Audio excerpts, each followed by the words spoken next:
Chapter 495. Welcome back. Jedi smiled and opened his arms.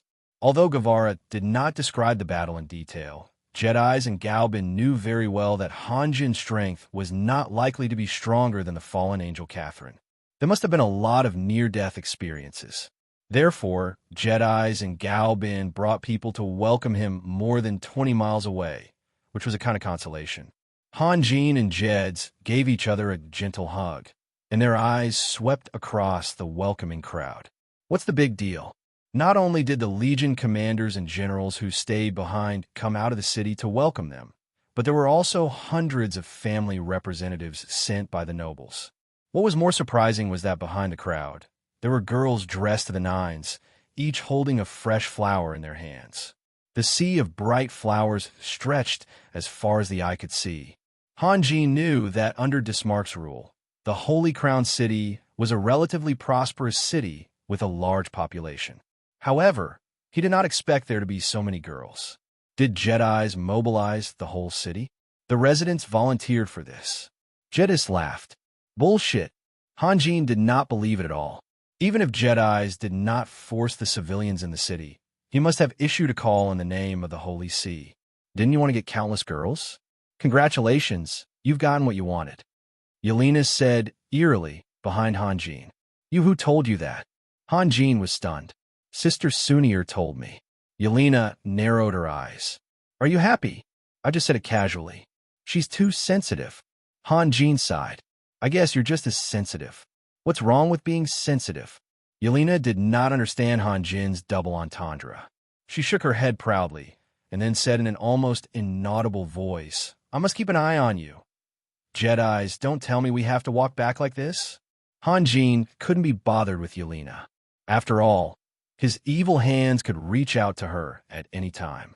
If she really pissed him off, she would suffer. Let's go back. There are a lot of people who want to see you with their own eyes, Jed said. It's really the residents who willingly came to welcome you. I know, you never lie. Han Jin looked at the sea of people in front of him helplessly. Raphael, why is your cloak crooked? Only then did Yelena notice that Han Jin's cloak was slanted to one side, and the left and right sides were not symmetrical. As she spoke, she helped Han Jin tidy it up. I was in too much of a hurry when I came out, so I didn't notice, Han Jin said. What did you do? Are you that busy? Han Jin paused and complained. How could I have known that you would come to this place to welcome me? Raphael, shouldn't you say something? Galbin said. Say what? Han Jin's heart suddenly skipped a beat. Galbin was hinting that he should call him Big Brother. No way. Sunir didn't come out at all.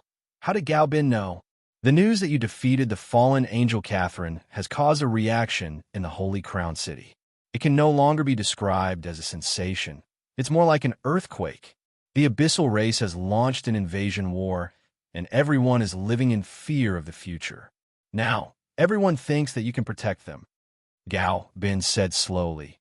Facing these pairs of expectant eyes, shouldn't you say something encouraging? I didn't prepare anything. Han Jin's expression became a little strange. You don't need to prepare at all. Gao Bin smiled. Do as I say. Raise your right hand above your head, clench it into a fist, and shout as loud as you can. Holy Crown City will win. Big Brother, please spare me. Han Jin's expression became even more strange. It's too corny. I can feel a layer of goosebumps on my back. Raphael, compared to Nicholas, you lack the charisma of a leader. Jed said, what's wrong with that? If it were Nicholas, he would definitely be much more corny than you. Don't hesitate. You know, everyone is waiting for your voice. Jeds, you still have the nerve to interrupt? I was wondering why you were so affectionate today. It turned out that you were just doing it for others to see, to prove your position as Jeds' leader. You are really insidious. Han Jin squinted at Jeds. Also, being thick-skinned has nothing to do with the charisma of a leader, right? It's useless. It doesn't matter if you're trying to change the topic or divert attention. It's useless. Shout. Raphael. Jed smiled. Unless you can ignore everyone's feelings. Although Han Jin's face was full of smiles, his heart was extremely conflicted. In the face of a dangerous enemy, he could be the first to rush forward, but it was too difficult for him to put on a show in front of countless gazes. "I can explain your accusation just now," Jed said. Jed said, "A few days ago, we used various facades to show the outside world the conflict between us. Now that you've defeated the fallen angel Catherine, our plan is worthless. Hee. We even have to prepare to face the great demon of the abyss, Donald. Under such circumstances, we have to tell everyone that we are united." The nobles like to use the word foolish to describe the commoners and slaves who live at the bottom. In fact, it's not that the commoners and slaves want to live ignorant lives. It's us who deliberately play with them and deceive them. Han Jin said indifferently, "Yesterday, we told them that you and I are enemies, and today, we tell them that you and I are friends. Raphael, we have plenty of time to discuss this topic today," Guevara said softly. "Now do what you have to do." "Yes, Raphael," Gaobin said. "Actually, what you see is only a small part. The girls were specially selected by us, and there are even more people gathered in the city. Your return date is not set, do you know that?" Many people from the Acropolis rushed to the Holy Crown city last night. They have no place to stay, so they had to sleep on the streets. Thousands of people put down their work and gathered here from all directions, just to wait for you, for your promise. "The diplomatic group from Cold Shadow City is also here," Jed said in a low voice. "Over there, those guys wearing white magic robes, that's them. Raphael, they shouldn't have come because they're loyal to Chesam, not you, but this is a war between two worlds, and your victory is their victory, so they're willing to cheer for you." Okay. Han Jin gave in to the collective will. "Isn't just a shout." Han Jin walked out of the crowd and slowly walked forward. Guevara, Majordomo Gale, Jeds, and the others stood behind Han Jin like stars surrounding the moon. However, only Yelena stood on Han Jin's left, and there was no one on his right, so it seemed a little empty. "Where's Sunir?" Gaobin asked in a low voice. Raphael said that she has something to do and will be out in a while. "What time is this?" "She doesn't know what's important." Gaobin was a little anxious. The significance of this appearance was extraordinary. If it were any other occasion, Sunir could choose not to come, but she had to be here at this moment. Suddenly, a fragrant wind brushed past everyone. Sunir quickly passed the second group and stood on Han Jin's right. "Sunir," Gaobin called out in a low voice. "Brother? What's wrong?" Sunir turned around. Gaobin was immediately stunned. In his impression, Sunir had always maintained an elegant temperament. When she walked, talked, and sat quietly, she always showed a kind of faintly discernible arrogance. But now, Sunir had become incomparably beautiful, especially her watery eyes, which were brimming with indescribable happiness and satisfaction. Seeing Gao Bin's expression, Sunir seemed to understand something. She hurriedly avoided Gao Bin's gaze and then turned back. Han Jin continued to walk forward, getting closer and closer to the crowd. When he was less than 50 meters away from the crowd, Han Jin suddenly stopped and quietly stopped there. The crowd became silent, and all eyes fell on Han Jin. Perhaps Han Jin really did not have the charisma of a leader like Nicholas, but Han Jin was handsome, sunny, and amiable.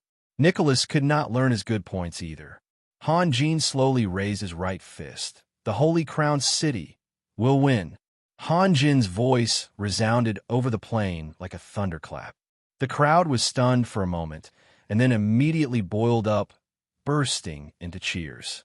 People laughed, jumped, and shouted, releasing the anxiety and fear that they had accumulated for a long time without reservation, and then abandoned it as if it were a pair of worn-out shoes. They had been living a humble life for thousands of years. They never asked for extravagant things, nor did they dare to ask for extravagant things. They just wanted a simple and ordinary happiness, to have food to eat, to have a house to live in, to get married and have children, and to spend their lives in obscurity. They endured and got used to being bullied. In the natural and man-made disasters, they always suffered the most and suffered the most. They admitted that they were unlucky. They offered part of their hard work in exchange for protection. They were willing to accept this unwritten contract. Of course, whether they would be protected or not was up to the superiors. Whether they had to offer the fruits of their labor or not was still up to the superiors. This also meant that this contract could be broken from the top to the bottom, and from the bottom to the top, it would be treason. Some nobles were very open-minded. They knew how to appreciate the commoners and slaves who worked for them. They liked to praise those who supported them by saying that they were hardworking and hardworking. However, were hardworking and hardworking really complimentary words? Unfortunately, the ignorant people never thought why the nobles were not diligent and conscientious. Why did they have to work hard and bear complaints? The actions of the generals at the front were even wilder. Unlike the civilians, their worship for Han Jin had already been deeply rooted in their bones. In their eyes, Han Jin was an invincible lord who could sweep everything before him. Under the leadership of Han Jin, they had come from victory and would surely go to the next victory. The cheers spread all the way to the Holy Crown City. Clusters of flowers were thrown up and scattered on the ground, forming a carpet of flowers more than 20 miles long. Han Jin did not agree with them. This was purely a waste of money and manpower. Perhaps people did gather in the Holy Crown City voluntarily, but too many flowers had clearly shown signs of deliberate action. After about 2 hours, the smile on Han Jin's face was somewhat stiff. Finally, they approached the south gate of the Holy Crown City. However, in the blink of an eye, countless heads popped up on the city wall, and the cheers sounded again. Finally, they arrived at the door of the Night of Bliss. The others were fine, but Yelena's forehead was covered with rows of small beads of sweat. She had walked dozens of miles and had to maintain the demeanor of a noble lady at all times.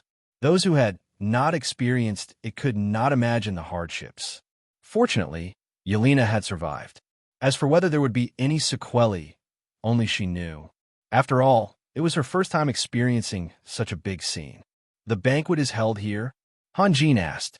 Yes, it's not convenient anywhere else. Jed said, occupy my place, use my people, spend my money, and then welcome me. Han Jin was quite helpless. You still care about this? Jed's laughed.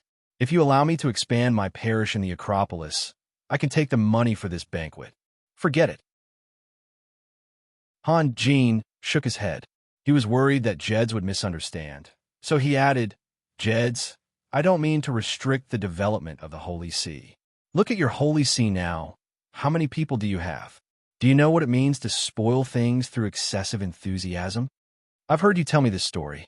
Jed sighed softly. It's good that you understand. Han Jin noticed that Yelena's face was a little pale. He turned around and gently held her hand, whispering, Are you tired? Not at all. Yelena answered straightforwardly. Although she was tired, she was still very happy. Today's appearance was a different kind of wedding. Even Pope Jeds was walking behind her. Everyone who witnessed this knew what it meant. At this moment, Hal Lister strode out of the Night of Bliss, followed by more than 20 beauties in white gauze dresses. Sir, you won't blame me for not going out to greet you, right? Hal Lister smiled apologetically. Then, he naturally looked around Han Jin. When he saw Sunir, his expression froze for a moment. Then he immediately lowered his head and looked away. Don't look around. Han Jin squeezed out a sentence from between his teeth. Of course, he had heard from Chipango that Hal Lister was very popular with women and was very capable. After Hal Lister became the manager of the Night of Bliss, there were even noble ladies from isolated Cliff City who traveled thousands of miles to find him. He also heard that there was a woman who caused a huge ruckus at the Night of Bliss and almost got into trouble. Because that woman had deep connections with the Chamber of Commerce of isolated Cliff City, Hal Lister couldn't use violence. In the end, it was Dwight Steele of the Dragon Singer mercenary group who came out to mediate. It was also for this reason that Han Jin didn't like Hal Lister and Chi Li being together. Chi Li's personality was too pure, and he was worried that Chi Li would be hurt. In front of the experienced Hal Lister, Sunir's change couldn't be concealed. Not all, sir. Hal Lister was still smiling, but he lowered his voice and said in a voice that only Han Jin could hear, But Miss Sunir is too charming today. Sir, you're amazing. Cut the crap. Han Jin waved his hand with a big smile. Hallister's compliment had scratched Han Jin's itch, so he naturally turned the situation around. For today's welcome banquet, Hallister purposely closed an entire building. For the Holy Crown City, this was a day of celebration. Many people came to attend the banquet. Not only the soldiers who had gone to war, but also the generals and middle and lower-level officers of the garrison. The officials of the city hall, the new dignitaries headed by Chief Magistrate Schumann, and the local nobles were all gathered in this building. The atmosphere of the banquet was very lively. Some things could be done by Guevara, Majordomo Gale, and the others, but some things could only be done by Han Jin, such as making a declaration in front of countless eyes. But now, there was no need for Han Jin. Guevara, Majordomo Gale, and the others were all experienced in this, so there would be no awkward silence. Sunir could still hold on, so Yelena asked Hallister to find a room for her to rest for more than half an hour before returning to the banquet table. Han Jin finally took the opportunity to sit beside Galbin. Galbin's table was mostly filled with elves, such as Lydia, Blanche, and Constance. After Han Jin sat down, his eyes first fell on Constance. He smiled and said, "How's your injury?" Constance's expression was a little frightened. The relationship between the two should be that of master and slave. Although Han Jin had never mentioned it, Constance couldn't forget Han Jin's violent methods, so she was afraid, even if it was Han Jin who saved her. She has recovered 70 to 80% of her strength. "Raphael, thank you," Galbin said softly. "It's what I should do." Han Jin smiled and poured himself a glass of wine. After hesitating for a moment, he said slowly, "Big brother, come, let me toast you." In fact, when they first met, Han Jin had already called him Big Brother, but Galbin didn't care. At this moment, he couldn't be careless anymore. Galbin looked at Han Jin quietly and didn't say a word. After a while, he waved his hand and signaled Lydia and the others to leave for now. "This glass of wine, I'll drink it later." Galbin gently pressed his palm on the wine glass. His usual playfulness had long disappeared, replaced by a serious and dignified expression. "Raphael, you should know that I hate long-winded people." "Ha! I don't expect Sunir to be happy in the future, and I don't care what the elves get. I just want you to do one thing well, something that is within your responsibility." "Say it." Han Jin put down the wine glass and looked at Galbin. "Don't let Sunir be wronged." "Can you do it?" Galbin asked softly. "How do I put it?" Han Jin smiled.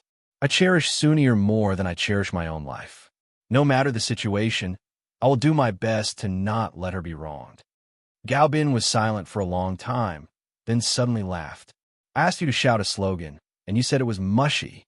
What you said just now, you're not mushy anymore." Han Jin was angry and amused at the same time. He didn't know how to respond to Galbin. "But I believe in you." Galbin patted Han Jin's shoulder hard, then raised his glass and drank it all. Chapter 496. No matter how the welcoming crowd cheered, no matter how grand and lively the banquet was, nothing could distract Han Jin's attention. Even in front of Sunir's tender affection, he would never forget his roots. Strength was everything. Without strength, even if Sunir and Yelena were still willing to marry him, what right did he have to protect that happiness? Therefore, before the banquet ended, Han Jin had already quietly returned to his magic lab. As for the negotiation with Cold Shadow City, he had already left it to Guevara. A magic crystal the size of a wash basin floated silently in the air. Faint white threads scattered from the magic crystal and filled the entire room, causing the magic lab to look like it was covered in a thick fog. Everything was blurry, and even the bright stars were blocked by the fog. However, the fog was a little strange. Within the thick milky white fog, there were countless sparks flying everywhere. Han Jin hovered above the holy crystal. His breathing rate was very fast, almost every 2 seconds, and the range of his breathing was also very large. Every time he inhaled, his body would expand, and every time he exhaled, his chest would collapse inwards. If one could get close to Han Jin, they would notice that the milky white fog floating in the room was disappearing as Han Jin breathed. of course. The rest of the fog would quickly fill in the blanks. From midnight until now, Han Jin had been sitting cross-legged for a total of 6 hours, and he had been maintaining the same breathing rhythm. Suddenly, a light cracking sound was heard, and the magic crystal that was the size of a wash basin had already turned into scattered sand that fluttered on the floor. Han Jin continued to breathe rapidly. After about half an hour, the milky white fog in the magic lab became dimmer and dimmer, and 3 figures slowly appeared from the fog. 2 of the angels remained motionless. They knew what Han Jin was doing, but that was all they knew. The ultimate meaning of this matter could not be formed in their minds. They would only think about it if Han Jin took the initiative to ask them. Lennon quietly looked at the scattered sand on the floor, then glanced at Han Jin with an almost undetectable movement and lowered his head again. Han Jin finally opened his eyes. First, he moved his shoulders and his fingertips formed a seal. His body disappeared from the air and then appeared in front of the angels. The next moment, Han Jin bent down, grabbed a bit of sand from the floor, and slowly twisted in his hand. The spirit-gathering formation was fully activated. In a few days, a huge amount of energy had been extracted from the dragon crystal. Then, he used another 6 or 7 hours to absorb all the energy. Compared to before, this was a huge improvement. However, Han Jin knew that it was still far from enough. His progress was fast, but his opponents were even faster. "You guys clean this place up," Han Jin said as he threw away the sand. Then, his gaze fell on the countless flying sparks. He softly said, "What pure fire elements." An angel slowly walked forward and pushed his hands out from his chest. A bubble-like ball of light appeared in his palms. The sand on the floor seemed to have a life of its own. It floated up and was all wrapped up in the ball of light. Then, the ball of light shrank and disappeared into the angel's chest. "This is a good way to clean up," Han Jin calmly said. "Lennon, you used this method to hide the soil, right?" "Master, you."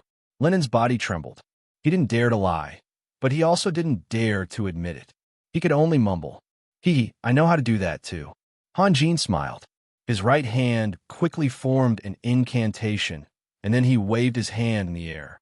Countless flying sparks condensed into a point and finally turned into a strange character. It looked like the character Tribulation from another world, but the structure of the character was crooked and didn't seem to be the same. Han Jin quietly observed the character. The character was like the moonlight reflected on the surface of the water. It kept rippling and flashing. When the sparks flew around the room, it seemed very normal. Now that the sparks had condensed, the color emitted had become a bright blue. The angels couldn't help but focus on the character. They could sense a threat. "Master, is this the magic scroll you made?" Lennon asked softly. "You have a thirst for knowledge." "Not bad." Han Jin paused. "You can say that, but it's not finished yet. Similar dragon crystals. I need at least 3 more. I didn't expect this." Lennon didn't say anything else. A thirst for knowledge sounded a bit harsh. He knew what Han Jin meant. Why didn't the other 2 angels ask? Han Jin whispered a few words. The rippling character became smaller and smaller, and finally landed in Han Jin's palm. Although the blue sparks disappeared, the character didn't disappear. It was imprinted in the center of Han Jin's palm. "I'll rest for a while, and then I'll go out for a walk." "Lennon, come with me," Han Jin said slowly. "Yes, Master," Lennon replied in a low voice. The sky was already bright. Summer mornings always came early. Compared to the past, there were much fewer people on the deck. Yelena and Sunir, who rarely drank, were both drunk last night. One was drunk because she was happy, while the other was drunk because she was shy. As for Guevara, who was old but strong, determined, and ambitious, of course, he wasn't affected. He still got up early and went out to deal with government affairs. Strictly speaking, Guevara's power wasn't very outstanding in the Holy Crown City group. However, his position was second only to Han Jin. He had power over government affairs and military affairs. The reason was that no one could win widespread respect without paying a price. Han Jin rested for a while and ate something. Then, He took Linen and flew away from the god of war until they reached the edge of the city. During the reign of Dismark, the walls of the Holy Crown City were densely packed with magic crystal cannons. Now, almost all of the magic crystal cannons had been moved to the god of war by Han Jin. There were only a few left symbolically, and it seemed a little empty. Alexander was busy with the soldiers. They were erecting stone pillars that were more than 3 meters tall on the city wall. Although Han Jin had only given the order last night, Alexander was a swift and decisive person. Therefore, Han Jin was very confident in leaving the task to Alexander. He didn't even need to set a deadline. Alexander would definitely complete it in the shortest time possible. Seeing the figures of Han Jin and Linen, Alexander hurriedly walked out from the soldiers and greeted Han Jin. "Sir, you're here." "Well, I'm just looking around." Han Jin glanced around. "Is there any problem?" "It's just that the raw materials are a little difficult to gather. After all, you asked for the entire stone pillar. Such huge stones are very rare, and it's not easy to move them," Alexander said. "How many have you prepared?" "There are about 20 of them." Alexander stepped aside and said with a smile, "Sir, it's best if you take a look at it yourself." "Ha! Your magic runes are very simple, but the arrangement seems to be very complicated. Besides, our mages don't understand it all." Han Jin followed Alexander and saw a few craftsmen carving next to 2 fallen stone pillars. The magic runes carved on the 2 pillars were exactly the same. The only difference was that one of the pillars had a raised magic rune, while the other one had a concave one. Alexander was right. Han Jin's magic runes were indeed very simple. They were all made up of long horizontal lines or 2 short horizontal lines. The only difference was the arrangement. Actually, it's not that difficult. Han Jin smiled. You can think of the long horizontal line as 1 and the short horizontal line as 0 or vice versa. That way, you won't get it wrong. Yes. Alexander suddenly understood. There were 6 lines carved on the top of each stone pillar, which made him dizzy. However, it was much easier to distinguish them with numbers. At least he wouldn't get it wrong. "Linen, do you know what these stone pillars mean?" Han Jin turned around and asked. "What do they mean?" "The raised ones mean day, and the concave ones mean night," Han Jin said slowly. "In my magic, day is yang, and night is yin. Think about it. When day and night merge, what will happen?" "That's impossible." Linen shook his head. "Nothing is impossible," Han Jin said softly. "Also, I'm asking you, if day and night really merge, what will happen?" I don't know. They will become the world. Of course, it will be the original world." "The original world?" Linen asked in surprise. He understood the meaning of the world, but what did the original world mean? "There will be 64 stone pillars during the day and 64 stone pillars during the night. 128 stone pillars will be evenly arranged around the Holy Crown City." Han Jin revealed a smile that Linen couldn't understand. "I call it the yin and yang great expansion killing formation." Linen not only couldn't understand Han Jin's smile, but also couldn't understand Han Jin's words. He had a lot of questions to ask, but he didn't know where to start. "This is a powerful magic formation. I originally wanted to set the magic formation on the god of war." Han Jin continued. "Later on, I realized that it wouldn't work. My magic array needed to borrow the power of the heavens and earth, as well as the aura of all living things. The god of war was too small, and it couldn't carry the power of the magic array. The strength of all things. The strength of all things is human beings." Han Jin smiled. "I'm satisfied with the scope and population of the Holy Crown City. I believe that the magic formation will succeed." "Linen, do you have a strange feeling?" "No." Linen's voice was a little timid. "How come?" Han Jin laughed. "Since you can trigger the holy crystal, of course you know the power of the holy crystal." "Ha! I need the breath of the strength of all things." "What is this thing? What's the difference between it and the holy crystal?" "You really don't want to know the answer to these questions?" Linen mumbled, and his wings of light trembled slightly. "Do you find that I'm similar to the god of light or the archangel Alpha?" Han Jin lowered his voice. Linen had turned into a statue, and his wings of light slowly retracted to the sides of his body. "Since you don't want to answer, then forget it. Let's change the topic. Han Jin looked away.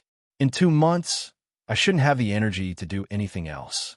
Only then can I complete my magic formation. Lennon, aren't you curious? I spent so much effort. Who is it that I want to deal with? Who is it? Lennon asked in a difficult voice. Of course, it's the fallen angel Catherine. Lennon lowered his head little by little, and his straight waist bent a little. His reaction gave an illusion that his whole body was shrinking. Lennon, don't you feel it? The fallen angel, Catherine, is the representative of evil creatures.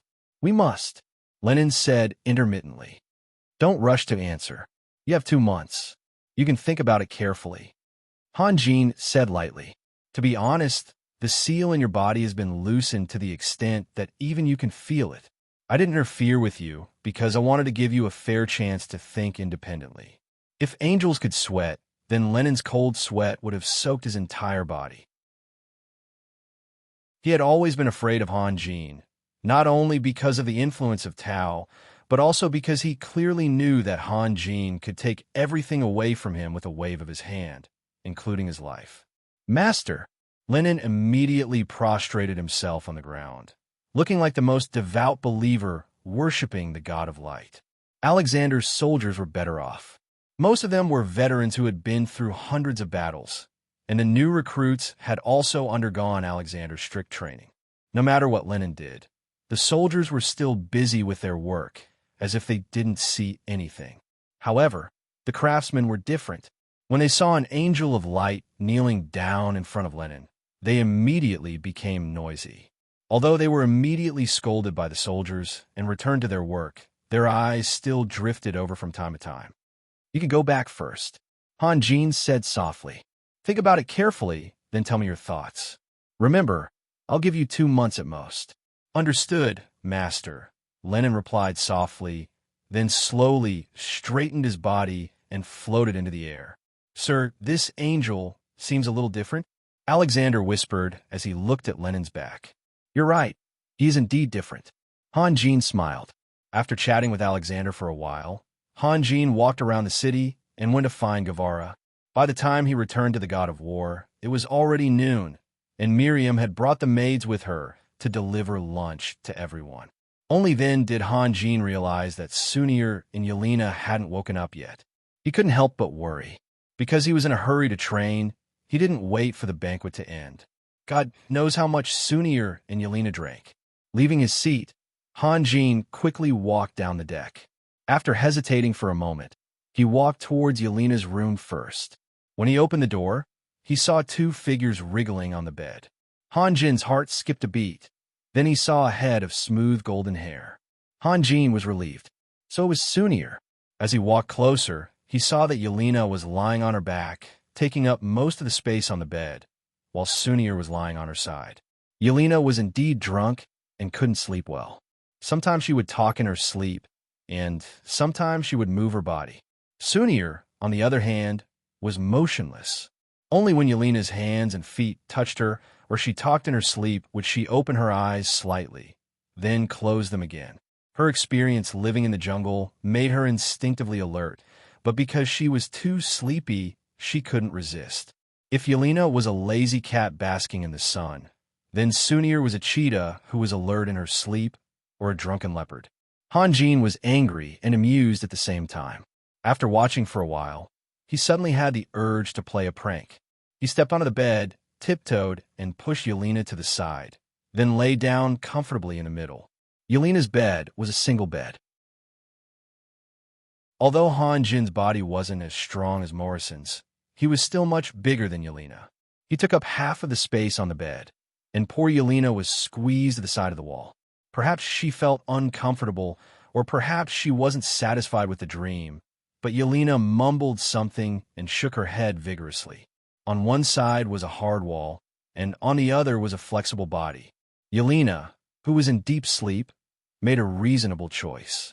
She struggled to turn around and leaned against Han Jin, one of her hands naturally resting on Han Jin's chest. Han Jin closed his eyes, held back his laughter, and waited quietly. He wanted to see how Yelena and Sunir would react when they woke up, but who knew that a wave of tiredness would hit him, and after a moment, he also fell asleep. With Han Jin's current level of advancement, although his physical strength could withstand 6 to 7 hours of high-intensity breathing exercises, the consumption of his spirit and willpower was very great. He was really tired, and this wasn't something that the energy in the dragon crystal could make up for. After an unknown amount of time, Sunir finally woke up from her sleep. She stretched her body, and the seed of flirtatiousness had already taken shape between Sunir's eyebrows. Her lazy posture was extremely charming. The next moment, Sunir felt that something was wrong beside her. She hurriedly opened her eyes and saw Han Jin. She was stunned for a moment, and then her face flushed. What happened last night? The three of them sleeping together. It was really inappropriate. Sunir tried to sit up and quietly leave, only to find that the skirt she didn't take off last night was pressed down by Han Jin. The bed was so narrow that the three of them were tightly squeezed together. Sunir was stunned for a moment, and then sighed helplessly. Forget it, I'll just pretend to sleep. If Han Jin and Yelena woke up, the situation would be even more awkward. At this moment, Yelena's vague voice came from the other side. Sister Sunir, you're too heavy, you're too. Before she could finish, she stopped abruptly. Had Yelena woken up as well? Thinking of this, Sunir closed her eyes tightly. Chapter 497.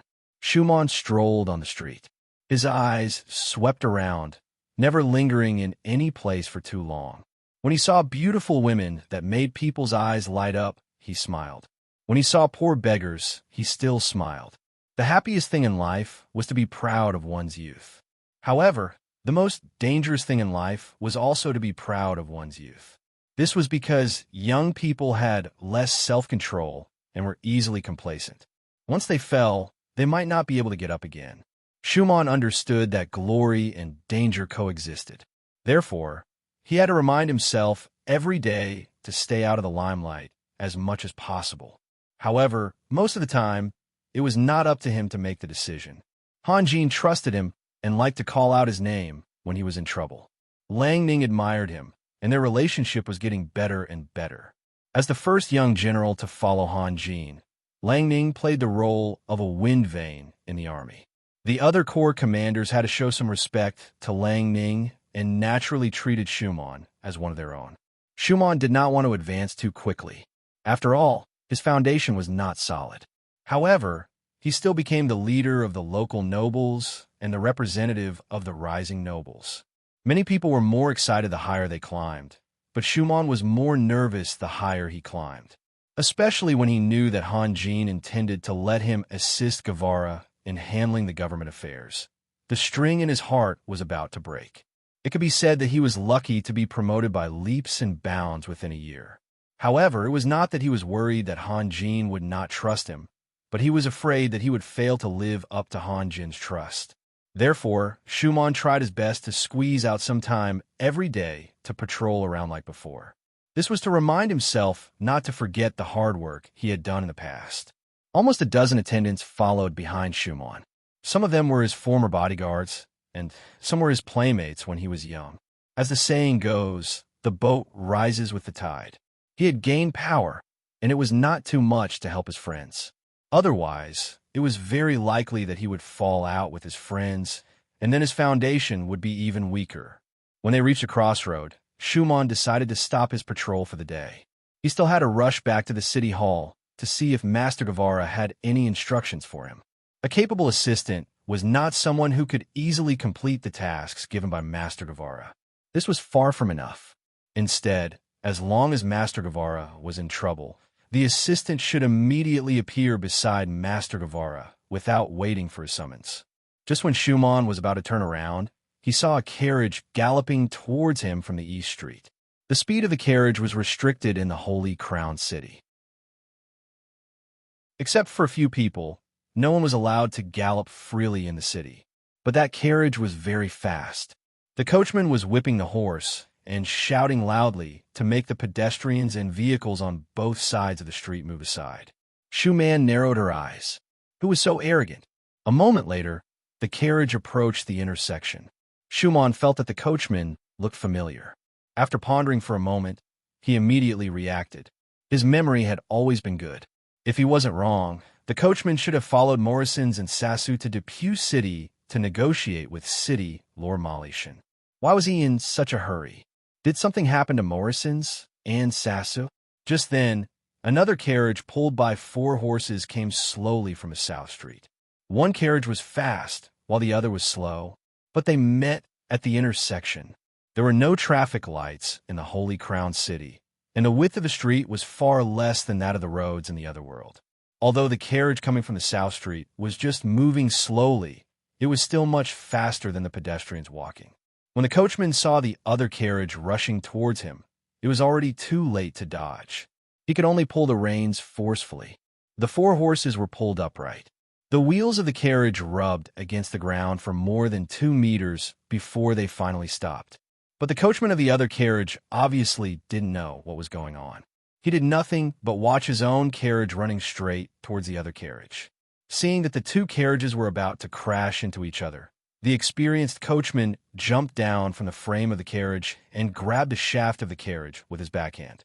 With a low shout, he suddenly pulled back, and the carriage miraculously moved back more than 3 meters, while the 4 horses in front were pulled over and fell to the ground. Only then did the dazed coachman react, urging the horse to dodge to the side. However, the speed of the carriage was too fast, and now there was a sharp turn. Amidst the neighing of the horse, the carriage slowly tilted up and then crashed to the ground with a bang. It rolled more than 10 meters away before coming to a stop. However, the quality of the carriage seemed to be very good, and even after such a violent movement, it did not fall apart. The coachman's head was bleeding, but he was strong enough to stagger up from the ground and scolded the other coachman. "Damn it! Are you blind?" I'm sorry. The scolded coachman came over and tried to help the other coachman. He smiled apologetically. "Brother, are you okay? Who's your brother?" The coachman was furious. He didn't care about wiping the blood on his face. He grabbed the other coachman's chest. "Do you know who I am?" I'll pay. I'm really sorry." The coachman could only continue to nod and bow. The smile on his face became more humble as he tried to defuse the other coachman's anger. "I have an urgent military matter. Can you *King pay for the delay?" The injured coachman didn't buy it. His voice became louder. Schumann's eyes became as sharp as an eagle's. His gaze fell on the street. The stone slabs that had been exposed to wind, sun, frost, and rain actually had 2 shocking cracks. Shattered cracks. It had nothing to do with the collision. It was all because of the trampling of the coachman. With one pull, the carriage and the horses were dragged a few meters away. What kind of strength did it take? Schumann knew that he couldn't do it alone. Although this wasn't surprising and wasn't difficult for many professionals, the problem was that the coachman didn't release his chi. He only relied on his physical strength. Schumann lowered his head and pondered for a moment. He walked over with a smile and shouted from afar, "What's going on? What's going on?" The coachman who was shouting turned around and immediately recognized Schumann. His face lit up and he shouted, "Lord Schumann, you have to help me. This guy deliberately blocked my way and startled my horse. Look at this." As he spoke, he felt a little itchy on his face. He wiped his face and found that his palm was covered with scarlet blood. He immediately became angry and turned around to beat the other party. Schumann hurriedly reached out and grabbed the coachman's shoulder and walked to the other side. The coachman was stunned for a moment. He didn't struggle and obediently followed Schumann. "I remember you," Schumann said in a low voice. "Did you follow Morrison's and Sassu to Depew City? You have a good memory, Lord." The coachman forced a smile. "Is there an urgent military matter?" "Yes, Lord." "How did you know?" The coachman was surprised. "Idiot! What did I say just now?" Schumann was disdainful in his heart, but he still smiled and said, "Lord has been waiting for news from Morrison's and Sassu. You came back just in time. Don't delay any longer. Go to the city hall immediately. Lord Guevara is there. But I'll solve the matter here for you. Don't worry. I'll make you satisfied. I'll find you in the evening." Schumann said. No matter what kind of person he was facing, Schumann knew that he should play the role of a tactful person. He shouldn't offend people if he could. Although this guy was just a coachman, what if he had a close relationship with Morrison's and Sassu during the diplomatic mission? If he offended him, wouldn't he also offend Morrison's and Sassu? Then I'll leave it to you, Lord. The coachman was overjoyed. It was a great thing to have a relationship with Schumann. Ha! It's my duty. Don't mention it. Go back quickly. Schumann said with a smile. You're lucky today. The coachman turned around and said fiercely. Then he trotted toward the city hall. Schumann's eyes were fixed on the coachman. He looked him up and down and then circled around the coachman. The coachman kept a humble smile on his face. Brother, are you from another place? Don't you know the rules of the Holy Crown City? Schumann said with a smile. At this moment, Schumann heard a slight cough coming from the carriage parked by the street. Then, the curtain of the carriage was gently lifted. Schumann looked sideways and was immediately dumbfounded. He saw a beautiful face. Although half of her face was covered by a black cloak, it still couldn't hide her soul-stirring beauty. She was even more beautiful than Sunir and Yelena. However, the woman's eyes were extremely cold, as if she was not interested in anything in the world. Then, the woman glanced around the street and put down the curtain. At the moment when the curtain was about to be closed, Schumann clearly saw a strand of silver hair falling down from the woman's forehead. Lord, what rules? The coachman said with a smile. After waiting for a while, Schumann didn't answer, so the coachman shouted again. Lord? Lord! Schumann woke up from a dream. He felt that his back was cold, as if it had been wet. The woman's eyes were like icebergs that had been silent for countless years, which made him feel cold to the bone and even made him unable to breathe. Lord! The coachman's eyes were a little uneasy. Schumann finally sobered up completely. He took a deep breath and calmed himself down. Then he smiled and said, That carriage came from Depew City. You heard it just now. It was an emergency military mission. You injured people and the horse fell down. As for the carriage, it's ruined. Shouldn't you? Lord, I understand. The coachman smiled and said, I can compensate you. This is not a small amount. Schumann said, Otherwise, I won't be able to report to my superiors. The coachman took out a small cloth bag from his arms and handed it to Schumann. Lord, this is all I have. Take a look. Is it enough? Schumann took the small cloth bag and felt that it was quite heavy. He gently opened it and found that it was full of gold coins, about 20 of them. His smile became even brighter. It's enough. There's still some left. I'll treat you to a drink with the rest. You see, it's my fault for being careless today. I'm sorry to have disturbed you. How embarrassing is that? Schumann scratched his head. It's my duty, it's my duty. The coachman bowed and said, Lord, can I go now?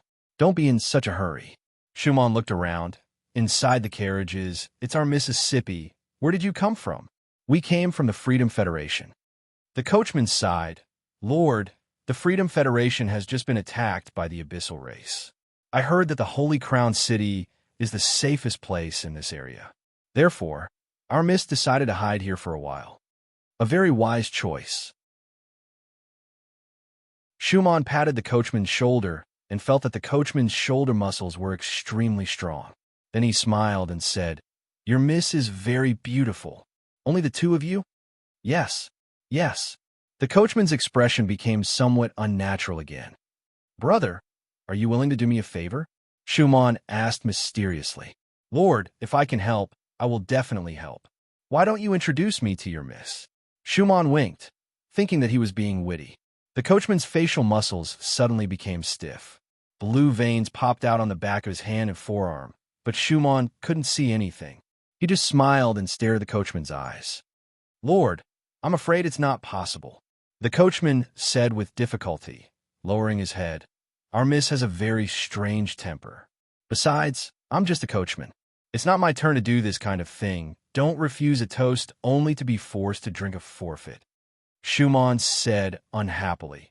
Your miss only brought you to the Holy Crown City, which proves that she still trusts you. Moreover, to be frank, my name is Schumann, and I'm the chief magistrate of this city. Do you understand what I mean? The coachman's expression kept changing. Schumann had already made his attitude clear. If you are obedient, you will naturally get benefits. If you are disobedient, as the chief magistrate, I will make things difficult for you, and you will definitely suffer. Since you came from the Freedom Federation, you still don't have a place to live, right? Schumann said with a smile. Let's go. Can you go to my house? My house is very spacious. I can arrange for you master and servant to live there. No, no, Lord. The coachman hurriedly waved his hand. We have friends here. So it's like this. Schumann pondered for a moment. Then let my people escort you for a while. Before that, I have to talk with you, Mississippi. We have to be polite, don't we? With that, Schumann walked towards the carriage with a smile. Lord! The coachman hurriedly stopped in front of Schumann.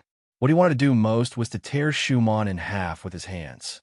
Unfortunately, the Holy Crown City was not an ordinary city. If there was any disturbance, the god of war in Hanjin would definitely be alarmed. Therefore, although his chest was about to explode, his tone sounded like he was pleading, Please don't, Lord. Our miss has just escaped from the Freedom Federation and is in a very bad mood. If you are so abrupt, she will definitely be angry. Lord, if you really want to get to know our miss, please give me a few days. I beg you, Lord. What you said is reasonable. Schumann hesitated for a moment, then seriously asked, How many days? 2 days. Just 2 days. No problem, it's settled. Schumann nodded magnanimously, then turned around and said, You guys escort this old man to the place he wants to go. Yes, my lord. The attendants responded and walked towards the carriage. The coachman wanted to oppose, but he was afraid of angering Schumann. He could only reluctantly follow behind, while secretly praying that the person in the carriage would not lose her temper. Otherwise, everything would be irreparable. Watching the carriage go away, Schumann turned around and walked towards the city hall with a smile. Schumann, this is not your style. One of the attendants laughed. What's wrong? Are you tempted? Don't say that. That woman is really too beautiful. The other follower also joined in the commotion. From their tone, one could tell that although they were now Schumann's followers, they must have been friends in the past. You know nothing, Schumann sneered. That woman's origin is not simple. You're right, Lord. That woman's temperament is too arrogant, which can't be cultivated by an ordinary family. Arrogant? Oh, that's indifference. Indifference that doesn't care about anything. Schumann shook his head. I'm sure that woman is a very terrible professional. Professional? What do they want to do in the Holy Crown City? Don't tell me they want to challenge Lord Raphael. One of the attendants laughed. Schumann's attendants burst into laughter together. Challenge their lord? That was a very absurd joke. What do they want to do? Wait and you'll know. Schumann said slowly. The coachman asked me to give him 2 days, which means they can finish what they want to do in 2 days. Lord, should we report to the Lord? One of the attendants whispered. Are you stupid? Schumann said impatiently. If you have to report such a small matter to the Lord, then what's the point of keeping you? But, Lord, you said that woman is a very terrible professional. What if she? Yes. Schumann also had a headache. Although his current status was very noble, he did not have many powerful professionals under him. Who could he ask for help? Lang Ning? Lang Ning had reached the point of rigidity in terms of military discipline. It was not easy to mobilize soldiers, and he had to get permission from Han Jin. After thinking about it, Schumann thought of Gibran. The two of them had a good relationship, and if Gibran agreed to help, then Julia would also help. With the help of these two strong professionals, there should not be any problems. I won't go to the city hall for now. Schumann stood still. You guys go there for me. If Mr. Guevara needs anything, inform me immediately. Lord, where are you going? One of the attendants asked. I'm going to the god of war to find Gibran, Schumann said. Oh, right. Without my orders, do not act on your own, understand? You must not disturb that woman.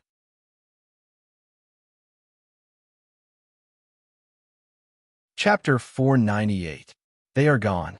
The coachman looked back and saw Schumann's followers walking away. He breathed a sigh of relief. Who are they? An old man with a white beard asked in a low voice. They are the followers of Schumann, the chief magistrate of the Holy Crown City. By the way, is there such a person? How did you provoke him? The old man showed a shocked look. We didn't provoke him. The coachman glanced at the carriage and wisely changed the topic. Is he very powerful? He is Raphael's loyal lackey. Qin Ning and the others were killed by him. The old man's cheeks slightly trembled. No, it's not safe here. After saying that, the old man turned around and was about to leave. What are you going to do? The coachman hurriedly pulled the old man's arm. Pack up. We have to change a place immediately. Don't worry. The coachman smiled. It will only take 2 days for you to witness a shocking event with your own eyes. Then I will take you and leave. Ha! Don't look at me like that. Others are afraid of Raphael, but we are not. The coachman said while glancing at the carriage, hinting to his companions that he had brought an important person who could compete with the lord of the Holy Crown City, Raphael. Leave? Yes. The coachman paused. Why are you hiding in such a place? Why not go to the Black Pearl Hotel? That place has been monitored by Raphael's people. The old man smiled bitterly. I will listen to you. Follow me. Under the guidance of the old man, the carriage slowly drove into a large storehouse. However, this storehouse was empty, and because it had been in disrepair for a long time, the walls of the storehouse were covered with ivy, completely blocking the view of the walls. The old man walked to a wall and reached out to push it. The ivy neatly opened inwards. It turned out that there was a door inside. The door was barely wide enough for a carriage to pass through. The coachman carefully drove the horse in. Behind the door was an alley leading to a small courtyard. The old man carefully closed the door and quickly caught up with the carriage. As soon as the carriage entered the courtyard, a beautiful female magician in her 20s hurriedly opened the door and rushed outside. She stared at the carriage with a pair of enchanting eyes. The door of the carriage was pushed open, and 2 figures covered in black cloaks slowly walked out of the carriage. Although they were wearing the same clothes, there was a huge difference in their stature. The one walking in front was slightly petite, while the one behind was thin and tall. The female magician was about to exclaim, but the next moment, the 2 figures coming out of the carriage were completely different from the ones in her impression. Eva, are you all right? The tall and thin man behind him sighed. His tone sounded very complicated, filled with too many emotions. Brother, Eva cried out in grief and rushed into the man's arms. I heard from a friend that you were in the city when Raphael used the volcano to destroy the underground city. I thought. Mantico's voice began to tremble. Do you still remember Makaf and David? They were hiding by Katini's side. When Katini went to see Raphael, they knew that Raphael would definitely take Katini's suggestion, so they warned me. What about them? I must express my gratitude in person. Mantico said. They were already killed by Raphael. Eva said in a low voice. Raphael, why do I keep hearing that disgusting name? Mantico said through gritted teeth. Eva, are you saying that you already knew about Raphael's plan? The coachman suddenly asked. Then why didn't you warn Alquit? What does Alquit have to do with me? Eva's face turned cold. Also, if Alquit had taken precautions, wouldn't that be telling Katini that he has a spy by his side? But the coachman wanted to argue, but he knew that now wasn't the time to do so, so he shut his mouth. Brother, how did you become like this? After her excitement, Eva finally realized that Mantico's body had become hard and stiff, without any of its usual softness. The ridiculously large cloak almost covered Mantico's entire head, leaving only a bit of his chin exposed. His chin was a pale white that shouldn't be the color of his skin. Whenever she talked to Mantico, he would turn his face to the side to avoid making eye contact with her. I'll tell you about me later. Mantico gently pushed Eva away and took a few steps forward. My lady, the figure in front of him, ignored Mantico. She looked around and walked into the room, closing the door behind her. Brother, who is she? Why is she so arrogant? Eva whispered. Keep your voice down. Mantico's voice almost went out of tune. He suddenly reached out with his right hand and covered Eva's mouth. She's a very powerful being. Do you know that? Can we... Eva, what's wrong with you? Before, Mantico's hands had been hidden in his long sleeves. In a moment of desperation, he tried to cover Eva's mouth, but that clearly defined part of his body was exposed in front of Eva. Eva had already understood what her dear brother had become. Her body was on the verge of collapsing as tears streamed down her face. "Eva, don't be like this. You should be happy," Mantico said bitterly. "If Teacher Denver hadn't saved me, we wouldn't have the chance to meet again." "Brother, I know. I'm not unhappy, and I don't dislike you." Eva sighed and threw herself into Mantico's arms again, but she hugged him even tighter. No matter what Mantico had become, he would always be her brother. "Mantico, now's not the time to talk about your relationship with your sister," the coachman said. "We need to hurry." Sigh. How could Her Excellency lift the curtain and let others see her? Although he was complaining, his voice had become so low that it was almost inaudible. "I know it's wrong, but who's going to tell Her Excellency? You or me?" Mantico's voice was full of helplessness. "Brother, who is she?" Eva asked. "You still haven't figured it out?" "Ha! She's the fallen angel, Lady Catherine." "What?" Eva was shocked. She paused for a moment, then whispered. "Yesterday there was a huge gathering in the Holy Crown City, and it was said that Raphael defeated Lady Catherine." "Yes." Speaking of this, Mantico felt even more helpless. Never in his wildest dreams would he have imagined that the fallen angel Catherine would lose, and in such an inexplicable way. "She's injured? Then why did she come to the Holy Crown City?" "It's dangerous." "It's because Lady Catherine was injured that Raphael would never expect Her Excellency to sneak into the Holy Crown City at this time," the coachman said. Asterisk, asterisk, asterisk on the god of war. Han Jin, the subject of countless people's thoughts, finally opened his eyes. He was awakened because he could clearly feel a series of slight vibrations. Sunir and Yelena were still asleep. Han Jin looked at one and then at the other, then suddenly laughed. "All right, stop pretending to be asleep. Get up." Sunir and Yelena were still in a deep sleep. Regardless of whether their acting skills were good or not, their bodies had already betrayed them. Gu-gu-gu-gu-gu-gu-gu. Gu-gu-gu-gu. The low sounds continued, and this was the source of the vibrations that Han Jin felt. Sunir and Yelena were drunk and had slept until now. When Han Jin entered the room, it was already noon, and it should be almost dusk. They had not eaten for a long time and were starving. Han Jin saw that Sunir and Yelena were still pretending to be asleep and couldn't help but laugh. "Are you two singing a duet? But your singing is too bad." Sunir knew that she couldn't pretend anymore, so she simply opened her eyes and said angrily, "It's all your fault. Why are you here?" "I was just joking with you, but I didn't expect that I would fall asleep." Han Jin saw that Yelena still didn't move, so he stretched out his hand and pinched her nose. "Get up. What are you doing?" Yelena pushed away Han Jin's hand and then lazily rubbed her sleepy eyes. Finally, she lifted her eyelids little by little and saw Han Jin and Sunir. She was shocked. Why are you here?" "Yelena, I have a suggestion for you. Do you want to hear it?" Seeing Yelena's expression, Sunir suddenly felt much more relaxed.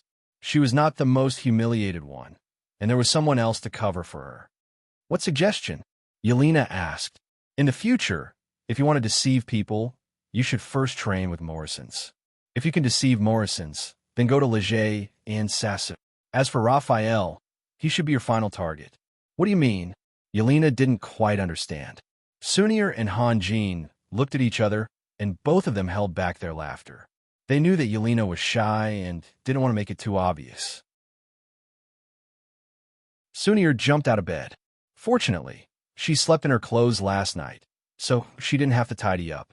She sat in front of Yelena's dressing table and simply tidied her hair. Why are you here?" Yelena was still muttering. "Take your time to think about it." Sunir stood up with a smile. "I'm going out to eat, Sai. I'm starving." As soon as she heard that they were going out to eat, Yelena immediately jumped up and shouted, "Wait for me, wait for me." After saying that, she also jumped out of bed. She didn't even have time to sit down, so she just bent down and casually tidied herself up in front of the mirror. Then, she chased after Sunir and grabbed Sunir's arm. It didn't take long for the three of them to sit at the table, but not at the same table. For some reason, Sunir and Yelena were on the same side and chased Han Jin away. The attentive Miriam had already prepared food for them and quickly put on the table. Sunir and Yelena's table manners didn't have the slightest relation to ladylike manners. They could be described as a hurricane sweeping away the clouds. In comparison, Hanjin was very gentlemanly. It wasn't because of the difference in their tolerance for hunger, but because of their Taoist techniques.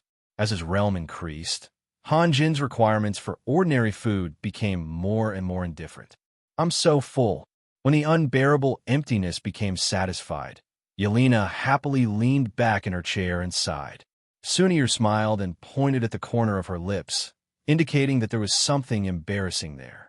Yelena immediately came to her senses and wiped away the remaining oil. She looked left and right, and seeing that no one was looking, she smiled and winked at Sunir. At that moment, Harley floated out from below the deck. When he saw Hanjin sitting at the table, he shouted, "Master, where did you go? I've been looking for you for a long time. I went to listen to Sunir and Yelena sing." "What's up?" Hanjin said. "Sing?" Harley sighed in his heart. "Master's life is so happy." Sunir blushed and pretended not to hear, but Yelena couldn't take it lying down. She grabbed a piece of unfinished bread and threw it at Hanjin. Yelena was only a magician, so she couldn't attach her mind to the bread. Although Hanjin was only 7 or 8 meters away from her, the bread still missed its target and hit a mountain warrior's shoulder, rolling onto the deck. Miriam, who had been smiling all this time, saw this scene, and her expression changed. She hurriedly ran over and picked up the bread on the deck. She turned back and said to Yelena, "Miss, this is not good. Do you know? How many people have to bend their knees for an insignificant piece of bread? How many people have to endure the cold and heat to work hard? How many people have to run around? How many people have risked their lives?" Miriam thought back to when she was selling flowers in isolated Cliff City. Didn't she work hard every day in exchange for a piece of bread? Her eyes were red, and her voice was getting louder and louder. Stillberg was both angry and anxious. He was angry because Miriam didn't know what was good for her, and anxious because he was worried that Hanjin would be unhappy. She actually started lecturing Yelena. Was Yelena someone she could teach a lesson to? Even if Yelena started a fire here, Hanjin would probably just laugh it off, let alone just throwing a piece of bread. Stillberg knew very well how much Yelena spoiled Hanjin ever since Hanjin had gone through that near-death experience. The surrounding mountain warriors, as well as Harley and Hogan, who had just walked onto the deck, were all dumbfounded. What a big deal. Was it worth it? Miriam was usually very humble and polite. What was wrong with her today? Stillberg looked at Hanjin in horror, only to find that Hanjin had turned his head to the side. He was obviously trying to hold back his laughter, and his shoulders were trembling. Sunir had just taken a bite of the bread. She tried to swallow it, but she couldn't. She tried to laugh, but she was worried that she would spit out the bread.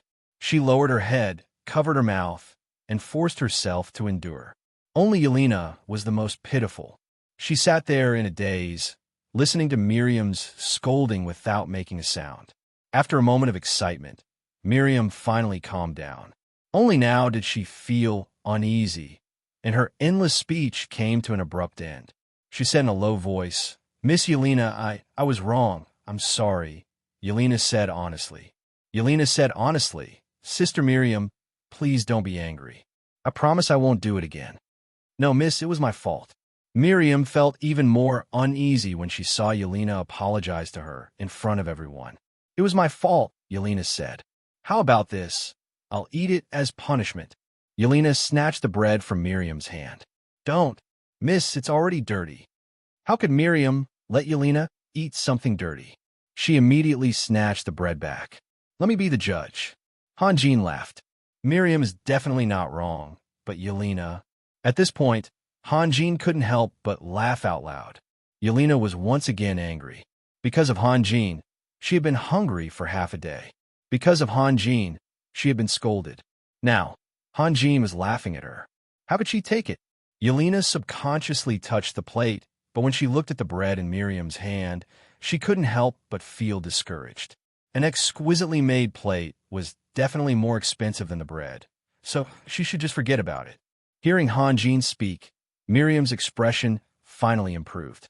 Stillberg moved behind Hanjin and whispered, "Young master, Miriam is too much. I'll definitely teach her a lesson later. She's a good housekeeper. Only when you've experienced hardship will you know how precious happiness is. With her taking care of you, I'm relieved. Han Jin smiled. Stillberg, have you noticed that Miriam's temper seems to be much worse than before? Stillberg was a little confused. From the beginning, Han Jin didn't seem to care about what had just happened, but from the latter part, it was obvious that there was a hidden meaning. Young master, Han Jin looked up at Stillberg and sighed. You are too careless. In the past, he would have needed to listen to Miriam's pulse to determine the changes in her condition, but now he didn't have to do so. Me? Stillberg scratched his head and tried hard to reflect on himself. Tell Miriam to rest more in the future. Han Jin paused. I'll leave this matter to you. Pick a few diligent maids and have them help you.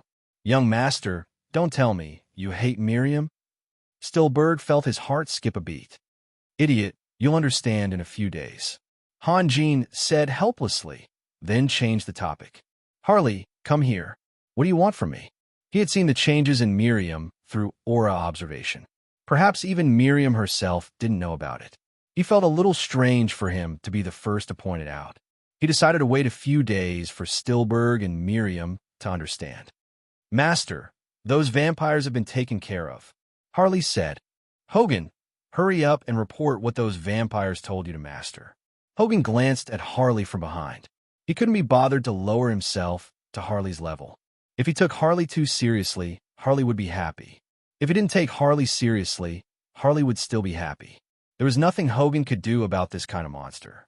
That was why whenever Harley acted like a tyrant in front of him, Hogan would turn a blind eye and turn a deaf ear. Master, it's all here. Hogan placed a roll of paper in front of Han Jin. Han Jin gently picked up the roll of paper, slowly flipping through it as he ate.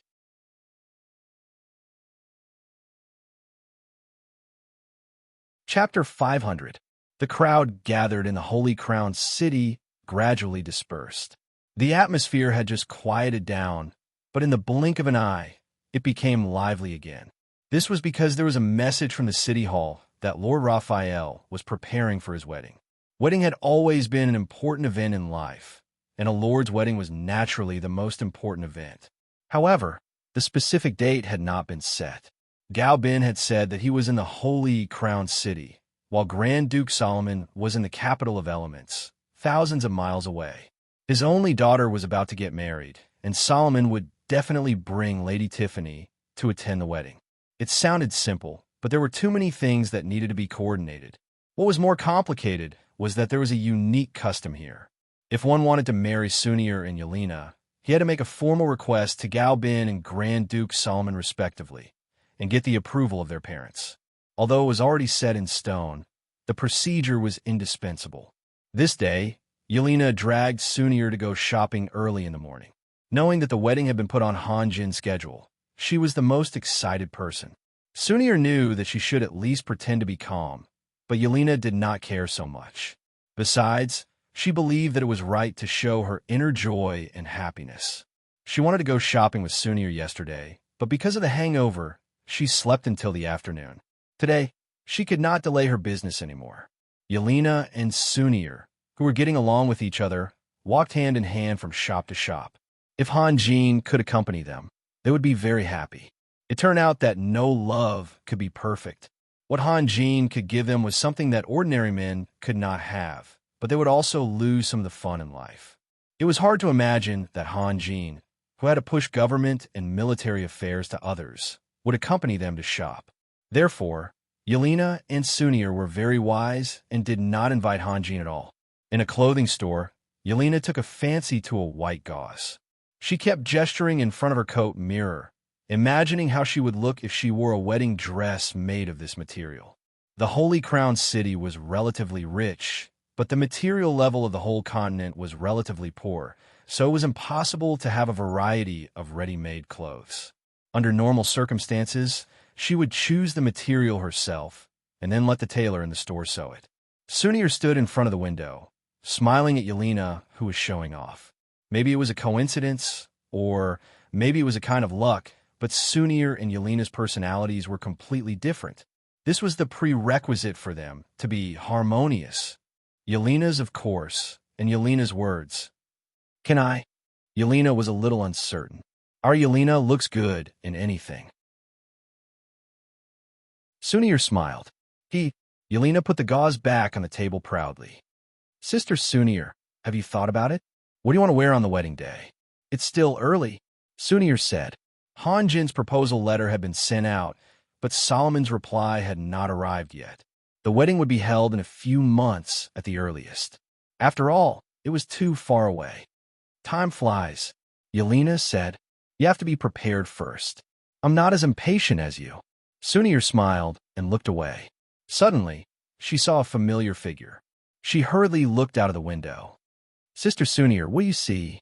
It's Gibran and Julia. What are they doing there sneakily? Sunir showed a suspicious look. Where were? Yelena was curious. She moved closer to Sunir and looked for a moment. Then she shouted, Look over there, it's Shuman. Maybe there's something special going on. Sunir said. She knew that Shuman was almost half an intelligence officer. In the past, the work of dealing with the purple flower of hell was done by him and Chipango. Asterisk, asterisk, asterisk. Are we just going to wait for 2 days? Gibran frowned impatiently. Shuman, have you found out their background? I've investigated. The person who lives here is an old guy. He rarely goes out and doesn't seem to have any relatives. His family doesn't hire any servants. It's a bit unreasonable for him to live in such a big house alone. Shuman said, I've also investigated his neighbors and the people living behind him. There's nothing unusual. As for the woman from the Freedom Federation, I can't do anything about it. Your people didn't go in to investigate. It's daytime now, Shuman said. Besides, there are at least 2 high-level professionals inside. My people can't do anything about it. Otherwise, I wouldn't have asked you for help. If they really are from the Freedom Federation and don't have any bad intentions towards us, wouldn't we be wasting our time? Julia said. It's okay to waste some time, Gibran said. We won't lose anything if we figure out that it's a misunderstanding. If they are enemies and we don't pay attention to them because of laziness or other reasons, that would be a fatal mistake. You're absolutely right. Shuman smiled and said, Before His Excellency went to war, he talked to me once.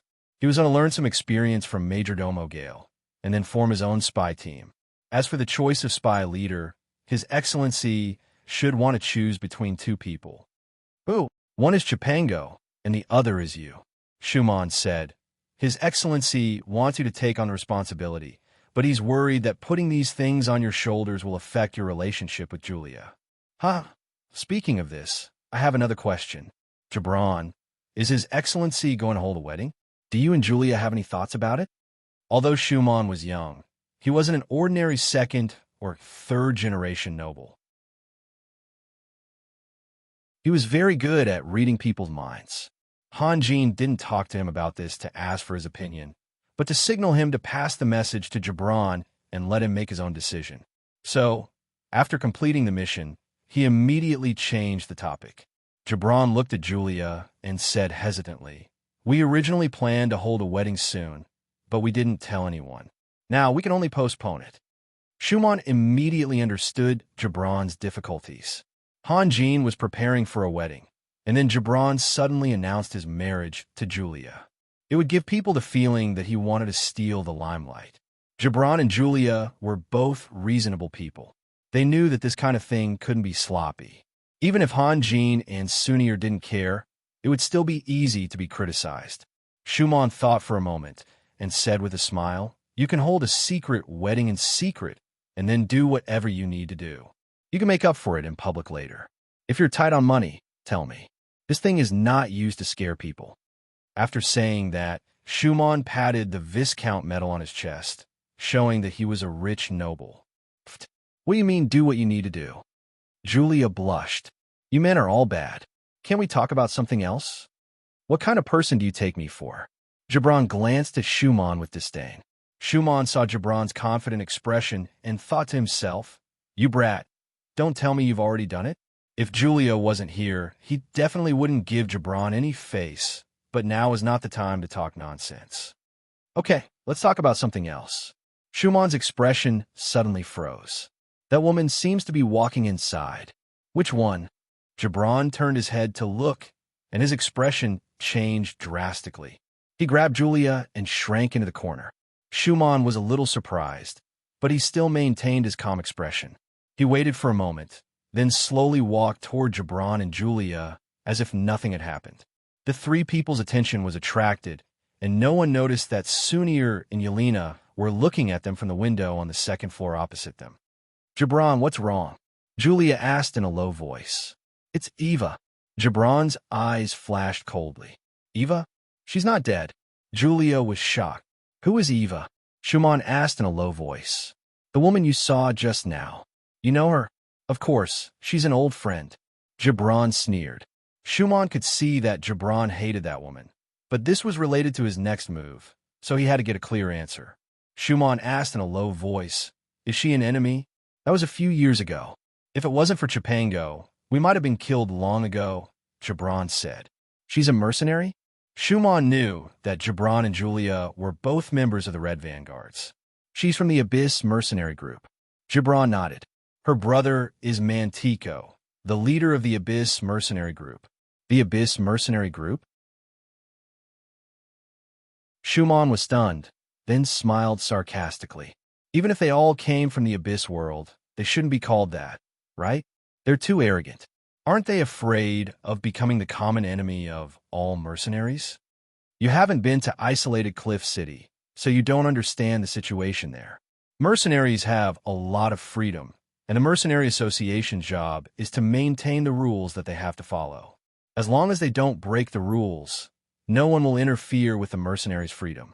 Forget the Abyss mercenary group. They could even call themselves Kill All Humans. In fact, such a mercenary group existed in the past, but they only had 2 orcs. From the beginning to the end, there were only 2 orcs, Gibran said. Mantico is indeed arrogant, but his strength gives him the right to be arrogant. He's very strong? How does he compare to you, sir? Schumann's expression changed. Gibran and Julia looked at each other and saw the exclamation in each other's eyes. Some things, just a little comparison, was enough to give a strong impact. A few years ago, Mantico was their #1 enemy, but what about now? Hanjin's growth was too fast. If Mantico appeared in front of Raphael right now, maybe Raphael wouldn't be bothered to deal with him himself. Julia smiled. Let's not talk about him. He's worthless. Mantico was already killed by Majordomo Gale. That woman called Eva has already gone in, Schumann said softly. So, they're definitely our enemies? Definitely. Now that we've confirmed their identities, things are much easier. I originally wanted to observe them first so that I wouldn't offend them. Schumann chuckled. But now, it's time to draw in the net. Gibran, you guys wait for me here. I'll go report this to my master. Okay, hurry up, Gibran said. Schumann turned around and was about to leave when he suddenly heard a crisp voice. Gibran, Julia, what are you two doing hiding here? Schumann turned around and saw Sunir and Yelena walking over hand in hand. He hurriedly smiled. Miss Sunir, Miss Yelena, why are you here? Answer my question first. Yelena looked around carefully and asked curiously, Is there a mission? Gibran paused and said slowly, Guess who I just saw? It's our old friend. Who? Yelena asked. Eva. Gibran said, Do you remember her? Eva. Yelena hesitated. The Abyss mercenary group? That's right. Raphael said that she's dead, right? Sunir didn't believe him. Maybe it's just a resemblance. I've never doubted my eyes, Gibran said. Is it really her? Sunir said, Even if she's still alive, why would she come here knowing that the Holy Crown City is Raphael's territory? She's not here to visit friends and family. Gibran sneered. We'll know once we catch her. No, they seem to be running away, Schumann suddenly said. The door was already open, and a horse-drawn carriage drove out and stopped at the entrance. Eva and an old man were hugging bags of various sizes and throwing them into the carriage. It was obvious that they were preparing for a long journey. Sure enough, it's Eva. Sunir also saw the woman clearly. Schumann, go back to the god of war immediately and tell Raphael to come here. Gibran said, Sunir, should we? An old friend is leaving. Of course we have to see her off. Sunir smiled. Sunir's decision was exactly what Gibran wanted. A magus and a great elf who had activated the Mark of God would have no problem dealing with Eva and her friends. Julia? Gibran looked at Julia. He wanted to hear her opinion again. Listen to Sunir. Julia said, "That old man is also one of Eva's companions?" Sunir asked. "Yes." Schumann hurriedly replied. "Is there anyone else?" Sunir asked. "There should be a woman and a coachman. They are both professionals. I can't see through the coachman, but the woman is definitely very powerful." Schumann said, "Very powerful? Woman?" Sunir frowned. "Yes, I purposely asked them. They said they escaped from the Freedom Federation to escape the war." Although Schumann didn't believe the other party's excuse, he said the truth. It had the opposite effect, because he misled Sunir and the others. "That woman is very beautiful, very, very beautiful. And she is a kind of—" Schumann wanted to continue, but Eva did not give him the chance to continue.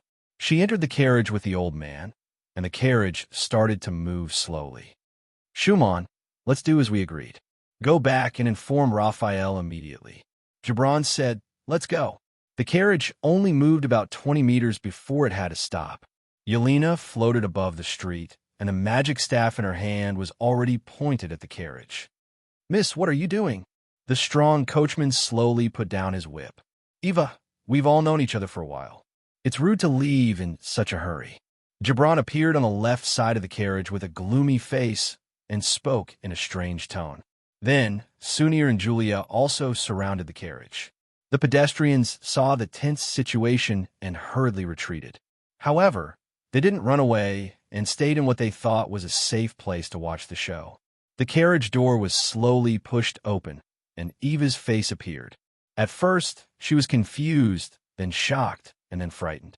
She immediately released a magic scroll and disappeared from her original position. She reappeared in the door that hadn't been closed yet and disappeared in a flash. After all, Eva was a great magician. She could rely on herself to release a teleportation spell. The magic scroll could only buy her a second at most. She didn't want to give up even that tiny second, which was enough to show how nervous she was. However, Sunir and the others couldn't see that Eva, who was sprinting in the courtyard, had a sinister smile on her face. Was it really okay to do this? Unfortunately, the development of the situation was no longer up to her. The big shot that they couldn't afford to offend didn't even want to wait a day. They had to take action. The coachman jumped down from the carriage and shot backward. Then, an afterimage shot out from the carriage and followed behind the coachman. Julia shouted softly. A green light shot out and chased after the coachman. The coachman didn't even turn his head. He just threw out a black flame with the back of his hand. The flame floated up and landed on the green light. The green light immediately exploded and countless vines grew out from it. However, they were all black vines.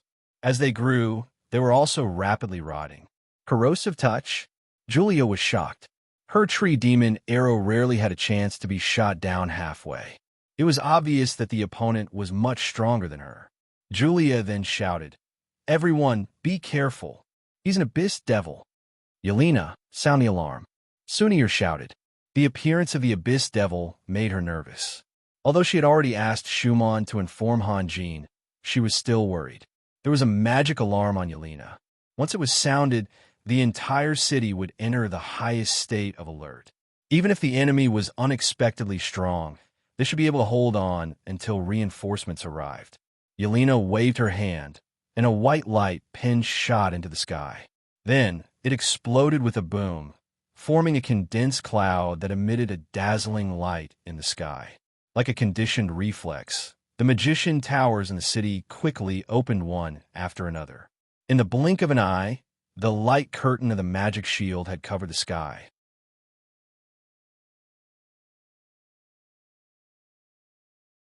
Chapter 501. You've made up your mind in just one day? Hanjin said slowly. "Master," Lenin's voice was very low. "I don't know what to say. I don't even know what to think, but you should have already made your decision. Otherwise, why would you look for me?" I don't want to hurt her," Lenin said hesitantly. "Who is she?" Hanjin asked, even though he already knew the answer. It's Catherine. After saying this name, Lennon's voice suddenly became shrill. I want to protect her. That's right, I must protect her. No matter who it is, if they dare to hurt Catherine, I will definitely. Fallen angel Catherine. Han Jin interrupted Lennon's words, then smiled and said, Interesting. If I remember correctly, you were the one who personally injured Catherine a few days ago. Yes, so I want to kill myself now, Lennon said strenuously. Master, you can't understand that feeling. Every time I think of the blood that spurted out from her body, I feel as if a needle is constantly stabbing my heart. Once, twice, thrice, continuously stabbing. It's so painful that I'm going crazy. Sometimes I actually want to kill my companions, and even want to kill you. Lennon was almost incoherent towards the end. Han Jin was silent for a moment. Has justice brought you so much pain? Do you want to degenerate?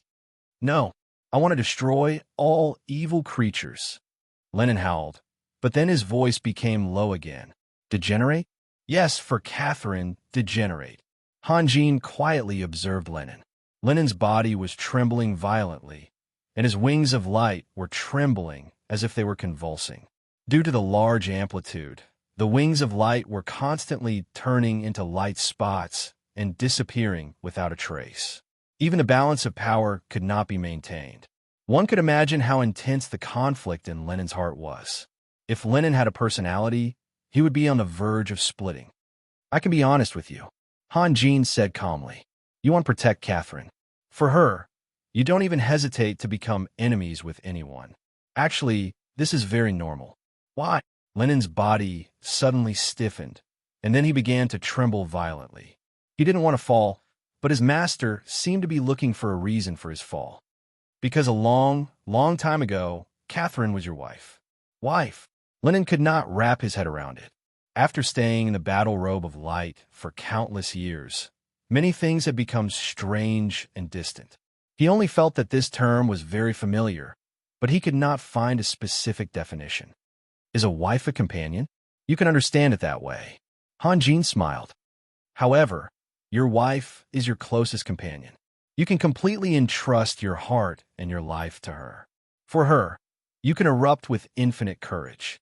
For her, you can abandon everything, including your reason and your beliefs.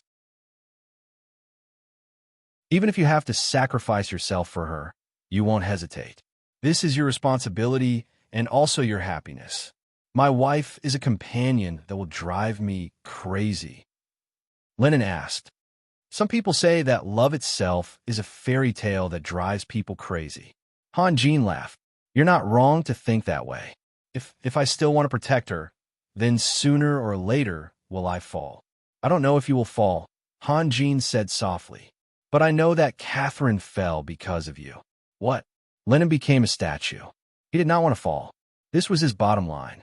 However, when he found out that Catherine fell because of him, the impact was extremely strong. It almost made his bottom line collapse. For me, Lennon muttered to himself. Han Jin slowly walked towards the entrance of the magic laboratory and left a sentence. When you're really ready to accept everything in the past, then come and find me. The next moment, just as Han Jin stepped into the corridor, a thunderous sound was transmitted to the god of war. Warning! Asterisk, Sunir and the others had already chased in. However, just as their figures disappeared from the door, wisps of light, gray smoke floated up from the ground, completely covering the entire courtyard. Gradually, the smoke became thicker and thicker, and the color turned from light gray to dark black. When the nearby patrols arrived as quickly as they could, all they saw was a huge black hole. They couldn't see anything inside. The patrols didn't dare to rush inside. They could only take the nearby civilians to the side and ask them about the incident in detail. When the important figures arrived, they could immediately report to them. However, when they learned that Lord Raphael's 2 fiancés were trapped in the magic barrier, everyone's expression changed. Sunir was staring at the back of the abyssal demon. Suddenly, her vision blurred, and the scenery changed drastically. The ordinary courtyard wall had become a ferocious bone wall. The wall was completely composed of white skulls, and the countless skulls were not dead. Sunir could clearly see that they were laughing. The stone floor under her feet was also replaced by endless bones. This was not an illusion. The feeling from the soles of her feet told Sunir that she had stepped into a terrifying world. The air was filled with a strange smell. Although she could not smell the stench, she still felt uncomfortable. Sunir had been on the battlefield and had seen a real pile of corpses. The dangerous days had made her accustomed to blood, but now she wanted to vomit and felt dizzy. Sunir hurriedly turned around and saw the figures of Yelena, Gibran, and Julia. She was relieved and shouted, "Retreat! Quickly retreat!" Retreat? Gibran smiled bitterly. Because of his position, he was the last to step into the courtyard. When he noticed the abnormality, he had already tried to retreat. In his impression, he had only taken 2 steps forward, but when he turned around and took 7 or 8 steps, there was still an endless field of bones in front of him. "We can't retreat," Yelena said as she looked around. "This seems to be a magic array. It reminds me of Raphael's. No, this is not a magic array." A hoarse voice came from afar. "Please forgive my rudeness, huh? Welcome to the abandoned land." As he spoke, the white bones in front of him suddenly rose up, gradually forming a bone platform that was more than 10 meters tall. There were a few figures standing on the bone platform. Eva, who had just fled in panic, the old man, and the Abyss Devil Man were all on it. There were also 2 people whose entire bodies were covered in black cloaks. "Yelena, Sunir, I didn't expect to see you here. It's been a long time," the hoarse voice continued. "Who are you?" Sunir gave Yelena a look, and the 2 of them stood side by side. "You don't recognize me?" A tall, thin figure took a few steps forward and gently took off the cloak on his head, revealing an ugly skull. "Then, let me introduce myself again. My name is Mantico." Mantico. Sunir and the others were all shocked. Mantico was not very handsome, but he was not bad. How did he become such a monster? Are you surprised? Mantico's voice was filled with bone-deep hatred. He did not want to become an undead creature, but it was Han Jin who made him like this, so he had to get revenge. "Mantico, this feeling of being dry is not bad, right?" Sunir said in a mocking tone. "You should have thought of this day when you were always harming others by any means necessary. It's karma. Idiot. How would you know the greatness of the undead?" Mantico sneered. "Greatness?" Sunir shrugged. "You can only lie to yourself. If you were given another chance, would you really want to become an undead creature? You'll be just like me." Mantico chuckled.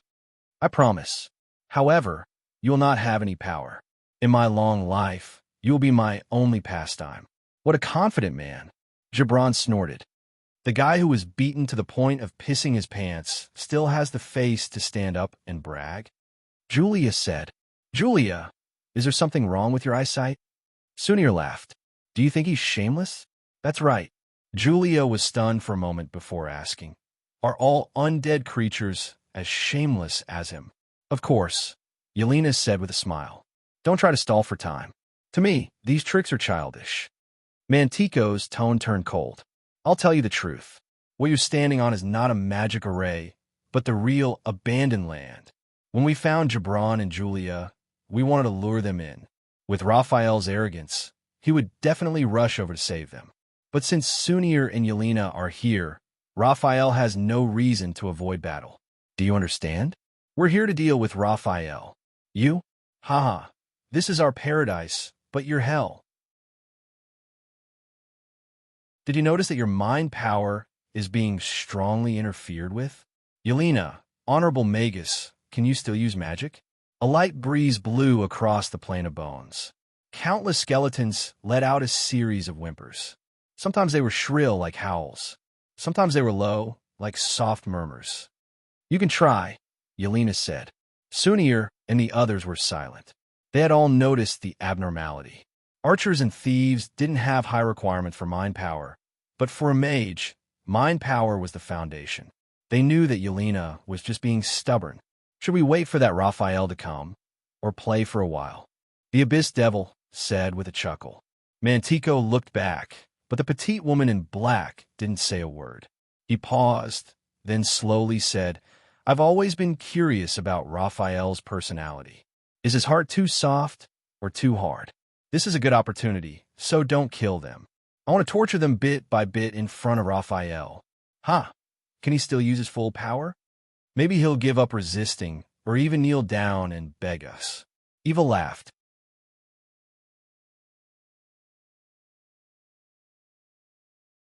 Chapter 502.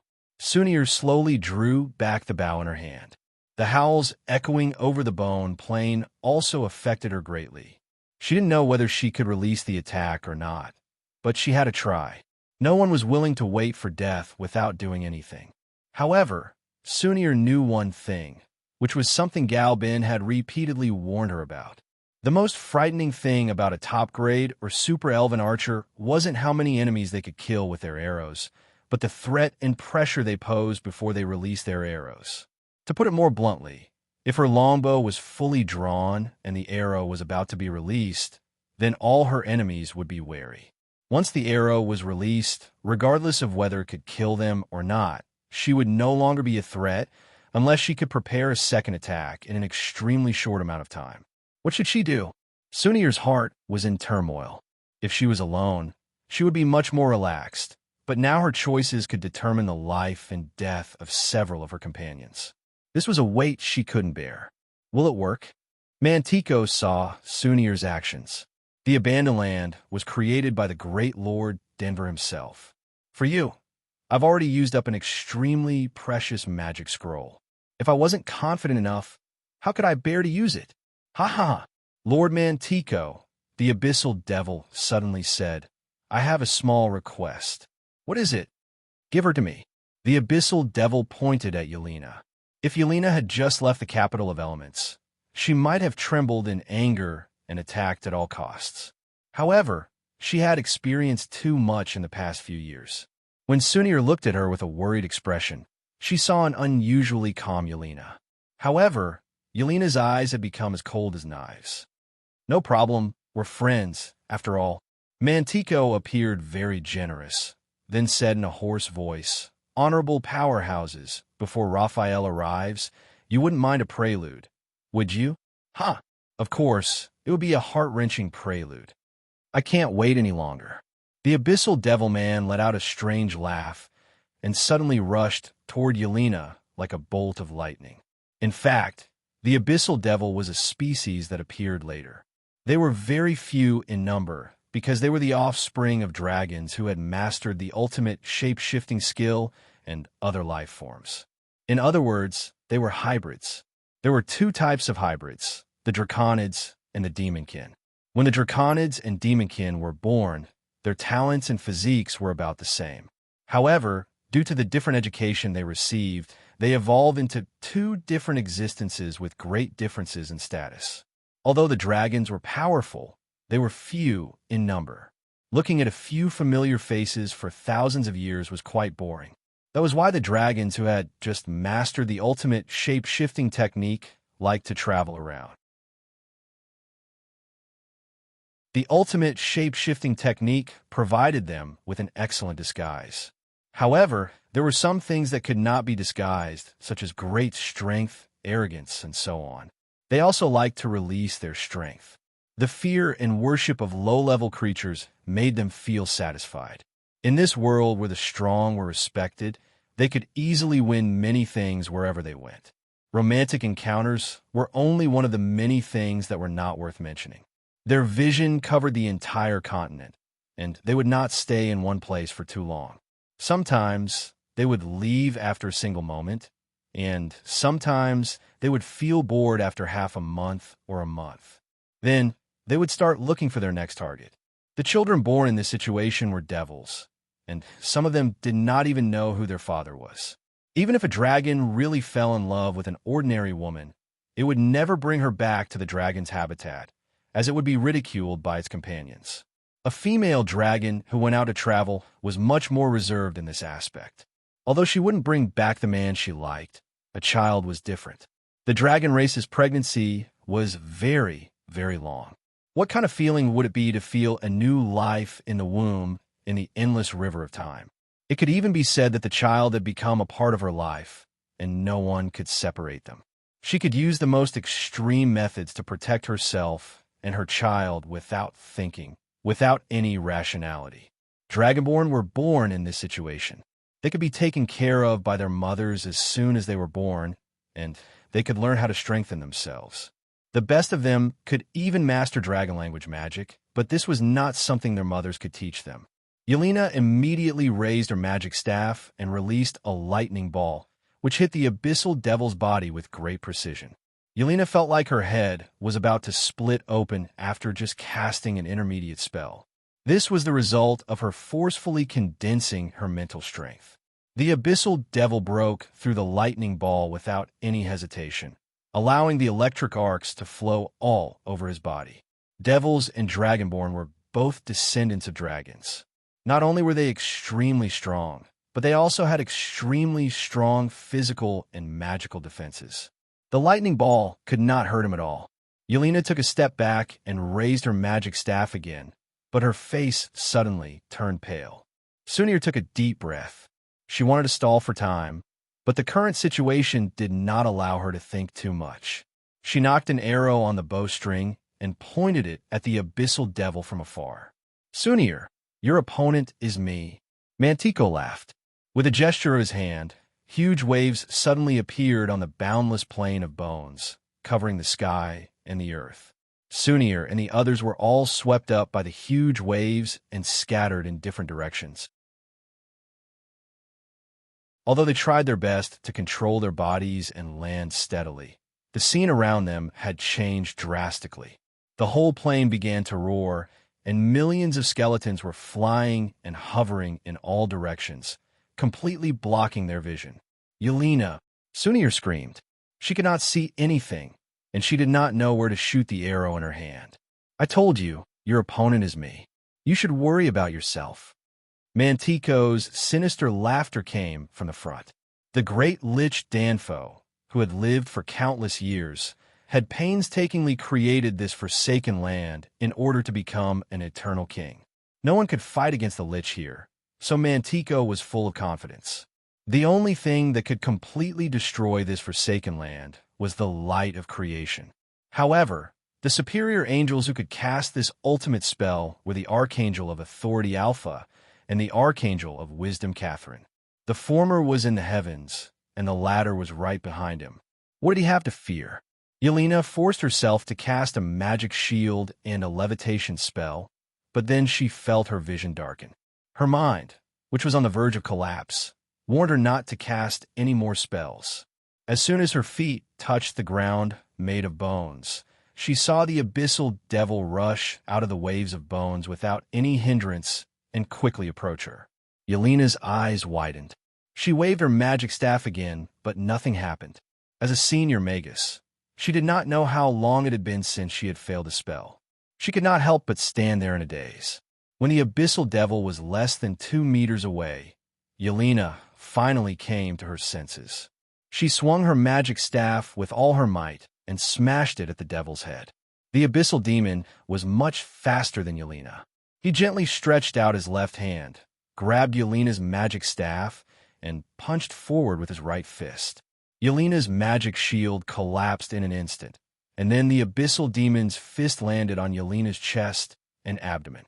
The heavy blow made Yelena's body curl up like a shrimp, and large beads of sweat appeared on her forehead. The abyssal devil raised his left hand and dragged Yelena up. He laughed strangely. "Does it hurt? But I didn't use any strength." There was no anger in Yelena's eyes, only indifference and a bit of unwillingness. She was a magus, but she was unable to release her combat power. Anyone would be unsatisfied. The next moment, Yelena felt a sharp pain in her hand. The abyssal devil was slowly twisting her wrist backward, so much so that the back of her hand was almost touching his upper arm. "Does it hurt now?" The abyssal devil was still laughing strangely. "If it hurts, why don't you shout?" Yelena gritted her teeth. Her body was trembling slightly, but she didn't make any sound. She knew that Sunir and the others were fighting with the enemy.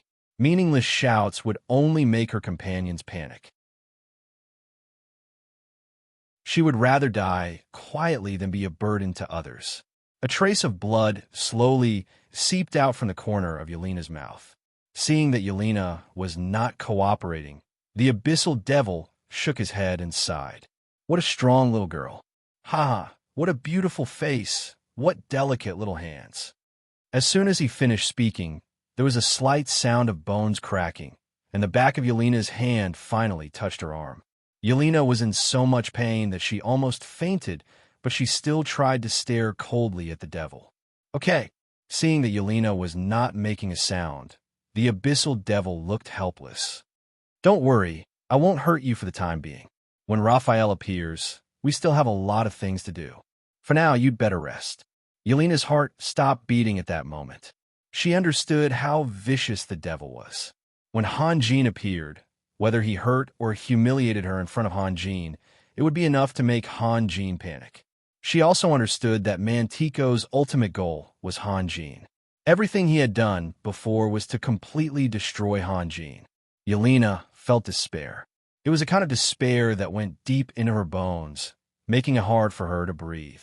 She wanted to die, but death had become an extravagant wish for her. Suddenly, a spark of fire appeared in her heart and burned fiercely. The momentum of the flame was so fierce that it seemed like it would burn her body to ashes at any moment. I'm going to die. Yelena slowly closed her eyes and murmured to herself. You won't die, I promise. The abyssal devil laughed. Here, you can't use elements to self-destruct. But why? Why do I feel like my blood is boiling? Yelena's eyes reopened and regained their color. However, her expression was very strange, as if she had finally found relief after struggling her whole life, or as if she had finally achieved enlightenment after painstakingly trying to prove her Tao.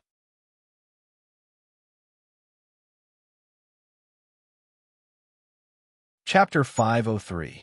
The abyssal demon felt an inexplicable sense of nervousness.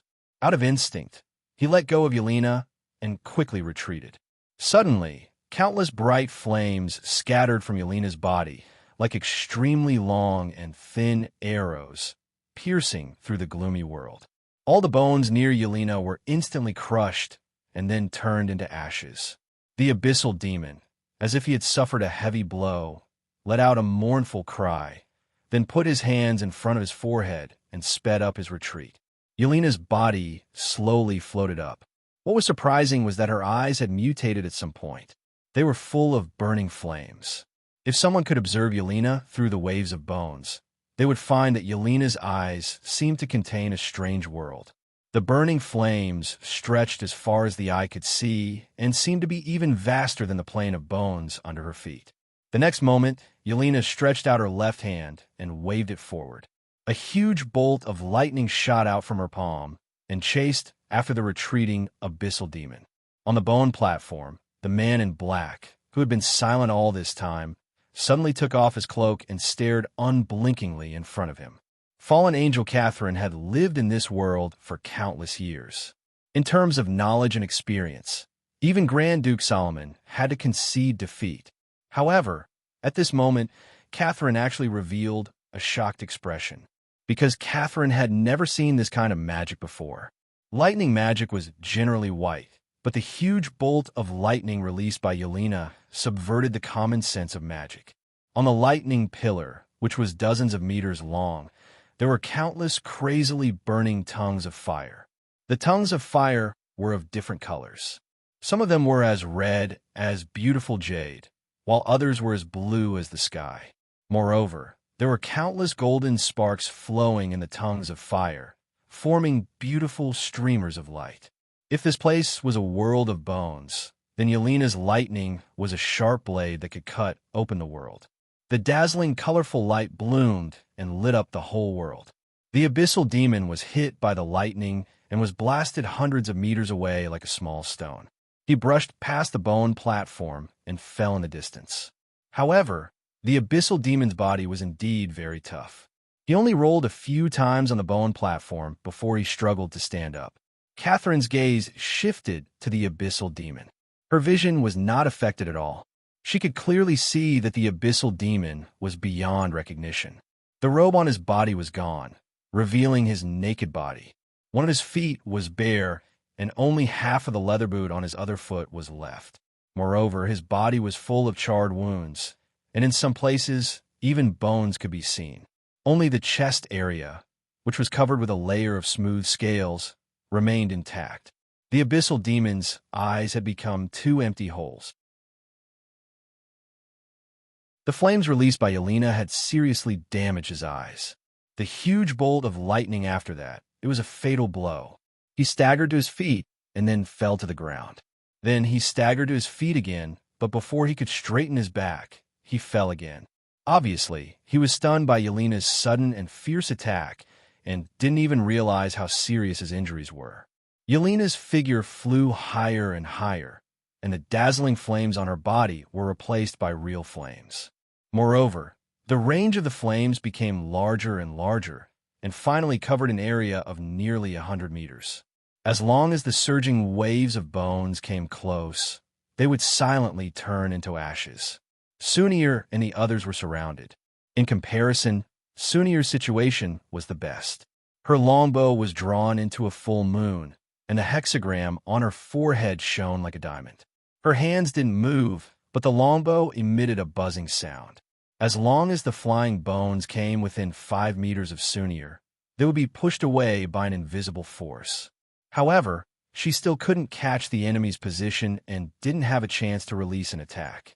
Julia was barely able to protect herself. She released more than a dozen treant arrows around her. In the past, she used them to attack her enemies, but now, she was using them to protect herself. Clusters of vines condensed into a green barrier that was more than 10 meters thick, shielding her inside. Gibran was the most pitiful. Thieves' ability to protect themselves was not as good as other professions. In the overwhelming wave of bones, Gibran was helpless. He only lasted for a dozen breaths of time before he was buried by the wave of bones. In the place where he originally stood, there was already a 5 to 6 meter tall grave of bones. It was just that the grave wriggled a few times from time to time, which meant that Gibran was still alive. However, as for what kind of miserable situation it was inside, outsiders had no idea. Although Sunir and the others couldn't see each other, Mantico could clearly see the changes in Yelena's body. He hurriedly stopped chanting. At this moment, Sunir didn't seem that important. She couldn't break through the wall of bones anyway. Mantico's attention was all on Yelena in the air because he felt a sense of danger that he hadn't felt in a long time. Ever since he became Great Wizard Denver's disciple, Mantico had gotten whatever he wanted in the Abyss world and regained his former confidence. Mantico had been preparing this trap for a long time and was confident that it would work. However, when he saw the strange phenomenon happening to Yelena, he felt an inexplicable sense of panic in his heart. Mantico raised his hands high, and the red light in his empty eye sockets pulsed even more violently. The bones flying in the air seemed to have received some kind of order and began to spin rapidly. A moment later, they formed a giant spinning top, and the tip of the top was pointed at Yelena in the air. The giant spinning top rushed towards the thin figure in the air with a tremendous force. Compared to the enormous vortex of bones, Yelena was as small as a candle flickering in the wind, as if she could die in the next moment. What Mantico didn't expect was that Yelena would meet it head-on without dodging. Mantico's plans to chase after Yelena were now useless. Does she want to die? That was the first thought that came to Mantico's mind. Killing Yelena wasn't his original intention, and it wasn't because he was protective of her, but because he always thought that torturing Han Jin's women and friends to death in front of him would be the best way to alleviate the hatred in his heart. However, once the necromancy spell was formed, even Mantico couldn't stop it. After all, he was borrowing the power of Great Lich Denver, not the master of the abandoned land. The flames on Yelena's body seemed to contain a mysterious attribute. Before the tip of the vortex could reach her, it turned into ashes. However, the vortex of bones was so large that it wrapped around Yelena in layers in the blink of an eye, forming a continuously spinning sphere in the air that was dozens of miles wide. Mantico was surprised to find that Yelena, who was in the middle of the pile of bones, was completely unharmed. No matter how hard the bone waves rolled, they couldn't get within 100 meters of her. However, this only surprised Mantico a little. In the abandoned land, Mantico didn't have to worry about magic power consumption. As long as the abandoned land existed, he would have an endless supply of power. In his mind, no matter how miraculous the flames on Yelena's body were, they would burn out one day. No one knew how many bones Great Wizard Denver had used to create the Forsaken Land. Following Mantico's incantation, countless waves of bones appeared in the sky and surged towards Yelena's location like a raging tide. However, the flames that Yelena spat out didn't dissipate. Instead, they turned into a giant fireball that was hundreds of meters wide. From afar, it looked like a giant egg floating in the air. No matter how hard Mantico tried, the bone waves he created couldn't affect the giant egg. Mantico started to panic. The development of the situation was different from what his teacher had said. Yelena was supposed to be the weakest because of the interference with her mental strength. Who knew that she would be so difficult to deal with? My lady, Mantico turned around to look at Catherine. He could only ask her for help. Catherine's face was full of anticipation. She was silently looking at the giant egg, as if she hadn't heard Mantico's words. My lady, Mantico's voice rose a few octaves. Catherine frowned, as if annoyed by the interruption, and then turned to look at Mantico. My lady, if we don't subdue that Yelena now, we'll be in trouble when Raphael gets here, Mantico said anxiously. Trouble? Are you implying that I'm already injured and no longer a match for Raphael? Catherine asked calmly. No, of course you're much stronger than Raphael. Then what are you worried about? Mantico was speechless. If it were anyone else, he would have jumped up and cursed at them, but facing Catherine, he could only bury all his anger deep in his heart. My lady, I think we should subdue them all. That way, we'll have the upper hand, even if... Mantico tried his best to explain. Sure. Catherine put her index finger in front of her lips and chuckled. Listen. Mantico was stunned. I didn't hear anything. At this moment, a loud and clear chirp suddenly bloomed between heaven and earth. Then, the giant white bone top in the air was crushed by a golden light, and a big bird burning with golden flames broke out of the fire egg. Yelena, who was unconscious, was lying on the back of the firebird. The firebird flew at an unimaginable speed. The pure and bright golden flames were especially dazzling in this grayish-white world. Every time it flapped its wings, countless sparkling sparks would fall in all directions. In the blink of an eye, the firebird had flown more than 1,000 meters away, leaving behind an extremely beautiful belt of light. Mantico was dumbfounded. That's a reborn immortal bird. Be careful, those sparks are deadly. Even I avoid touching them. Catherine's smile was a little strange.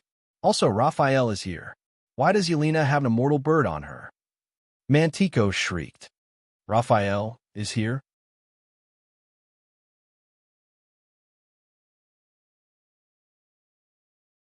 Chapter 504.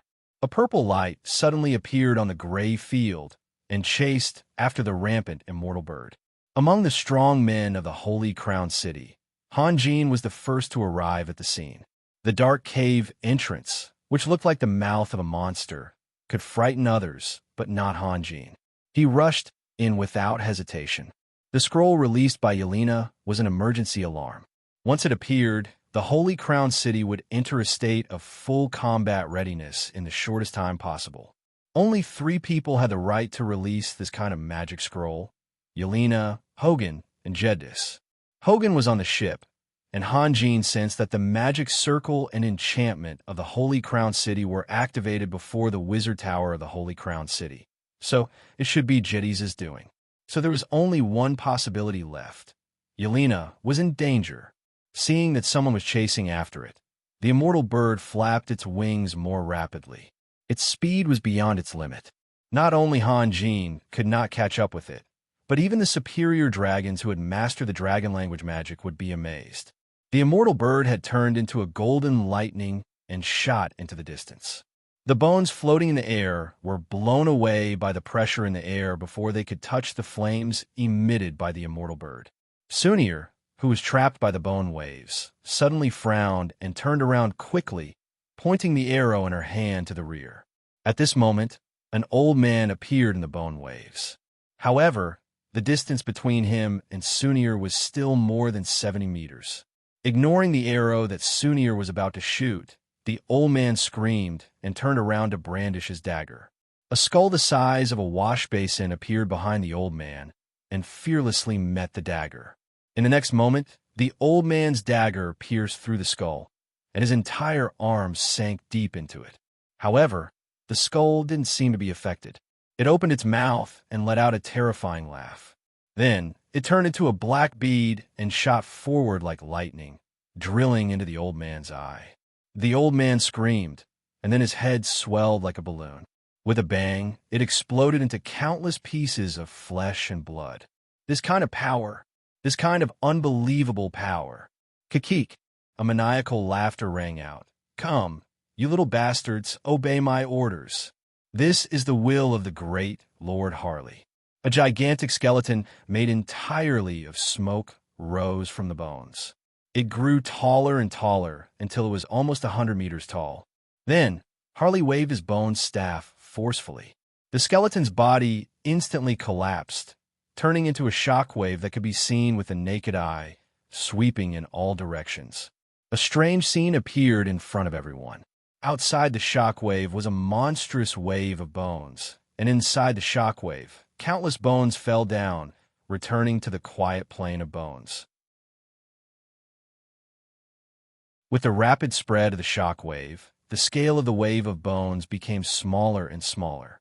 Those with excellent eyesight could see that the shockwave was made up of wisps of smoke. The bones that were roaring and flying a moment ago immediately became as obedient as a lamb as they came into contact with the smoke. How is this possible? Mantico let out a hoarse roar of anger. Someone was fighting with him for control of the abandoned land. It was unbelievable. Mantico waved his hands with all his might, chanting a difficult spell. Unfortunately, no matter how hard he tried, he could not stop the shock wave from spreading. In just a few seconds, the plane near the bone platform had calmed down. However, the shock wave did not seem to want to stop and continued to spread into the distance. Without the influence of the wave of bones, Sunir could already see Hanjin. She could not help but let out a long sigh of relief. Over the past few years, Hanjin had saved them time and time again. Therefore, as long as she saw that man, Sunir was not afraid of anything. Even if the sky fell and the earth cracked, she believed that Hanjin had the ability to turn the situation around. Julia rushed out of the vines that were riddled with holes. She paused for a moment, and then immediately rushed towards the towering pile of bones. At the same time, she shot a few arrows in succession. Green lights flashed one after another, and immediately clusters of vines grew out of the pile of bones. They kept wriggling, trying their best to push the bones to the side. Hanjin gave up on chasing the undying bird. He really could not catch up. He looked at the undying bird with some reluctance, then shot down diagonally. He suddenly disappeared and reappeared next to Sunir. Ha ha ha! Although Harley could no longer be seen, his laughter grew louder and crazier. I'm the ruler. Ha! I'm the real ruler. Hanjin could not be bothered with Harley's sleep-talking. His gaze was locked onto Kathleen. To be honest, he did not have it easy. Although his vital energy had recovered to its peak, and Kathleen was heavily injured a few days ago and should not have recovered yet, he really did not have the confidence to defeat her. Sunir only just realized that the fallen angel Kathleen, who had left a deep impression on everyone, had appeared on the bone platform. Her heart, which had just calmed down, began to beat wildly again. Who are you? Who the hell are you? Mantico suddenly roared hysterically. No one answered, because Mantico's question was too stupid. Was he so scared that he could not recognize Hanjin? How can you control the land of the abandoned? Mantico roared again. Who am I? Hale was stunned for a moment before he became even more excited. This kind of thing had never happened before. The enemy would only notice how terrifying his master was and would always overlook how great Hale was. Today, the enemy actually asked for his name. This was something to be proud of. Who am I? Harley roared as loudly as he could. On the boundless plain of bones, countless skeletons began to vibrate at the same time, as if they were responding to Harley. Little guy, perk up your ears and remember, I am the greatest, the most honorable, the most courageous, the most noble. Harley was supposed to finish his sentence in one breath, but he suddenly paused and changed his tone. Lord Raphael's most loyal servant. After that, he sighed deeply. It took him so much effort to come up with so many beautiful adjectives, but they all became Han Jin's titles. Harley seemed to be regretting this. How can you control the land of the abandoned? Mantico yelled. Because I'm stronger than you? Ha, idiot. Harley replied proudly. Bullshit. Mantico flew into a rage, the red light in his eyes flashing wildly. What do you think the land of the abandoned is? You think you can control it just because you want to? Unless the life mark of a lich has been carved into the land of the abandoned, otherwise. Before he could finish, Mantico's voice stopped abruptly. Keep talking. Harley's curiosity was piqued. I know who you are. In the blink of an eye, Mantico miraculously calmed down and said in a hoarse voice, You shameless traitor. Traitor? Say that again, you motherf ***. Harley was furious. He believed that his greatest strength was his loyalty, and that he would never allow anyone to slander him. Therefore, he was willing to abandon his so-called upbringing and swear to defend his innocence. Among the 11 disciples, Lord Denver appreciated you the most. He also gave you the most fertile land of the Forsaken, Jadara, but instead of being grateful, you chose to betray him. Nonsense. Mantico had been the one to go berserk, but now it was Harley's turn. My name is Harley, and who the ***CK is that Denver? He admired me? Bah, he's not worthy. To escape Lord Denver's pursuit, not only did you destroy your own body, you even erased your memories. Do you want to start anew? Ha! You don't even know who you are. How pathetic. Mantico sneered. In reality, Mantico thought that he was the most pathetic person right now. Even though he didn't want to be a lich, Denver had given him a lot after he became a new disciple, and he saw hope. But now he suddenly realized that all his efforts had been for naught, and that he had completely lost control of the land of the abandoned. Clearly, the life mark of the old master was much deeper than his. You motherf ***. You motherf ***. Harley was so angry that he couldn't speak properly. At first, he thought that this guy who valued him was worthy of respect, and that he had the spirit of a knight. But now, he wanted nothing more than to tear his opponent to shreds. How dare he use such a vicious method to hurt him?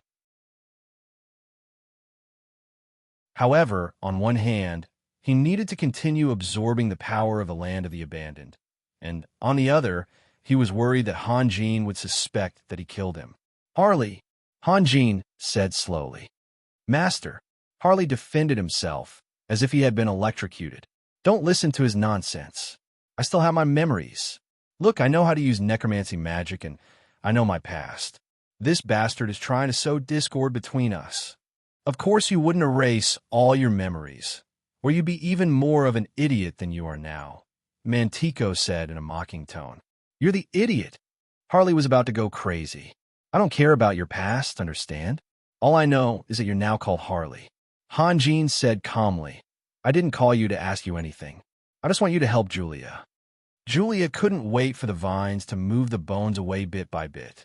She started digging with her hands, and blood was already seeping out of her fingertips. If Harley was about to go crazy from anger, then Julia was truly insane. Understood, Master. Harley seemed to have woken up from a dream. Judging from Mantico's tone, he seemed to be in high spirits. Following his words, Julia used all her strength to move a corner of the pile of bones away, scattering them like flowing water. In the blink of an eye, Gibran, covered in wounds, was revealed. Julia suppressed the urge to cry and hugged Gibran tightly. Gibran was already unconscious. Although the wounds on his body weren't serious, there were too many of them. There were almost 100 wounds of different lengths, and he was covered in blood. If it were any other situation, Julia would have immediately asked Han Jin to heal Gibran's wounds, but she could only endure it now. Now it's our turn. Han Jin's gaze fell on Catherine again, and he issued a challenge. This sentence gave Mantico hope. Yes, he had lost the Forsaken Land, but after Catherine killed Han Jin and all the enemies here, the Forsaken Land would still be his, and he would regain control of the situation. Lady Catherine, Mantico stepped aside, his voice trembling slightly.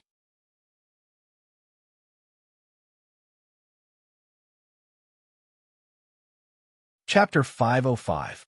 The atmosphere became deathly silent as both sides waited in silence.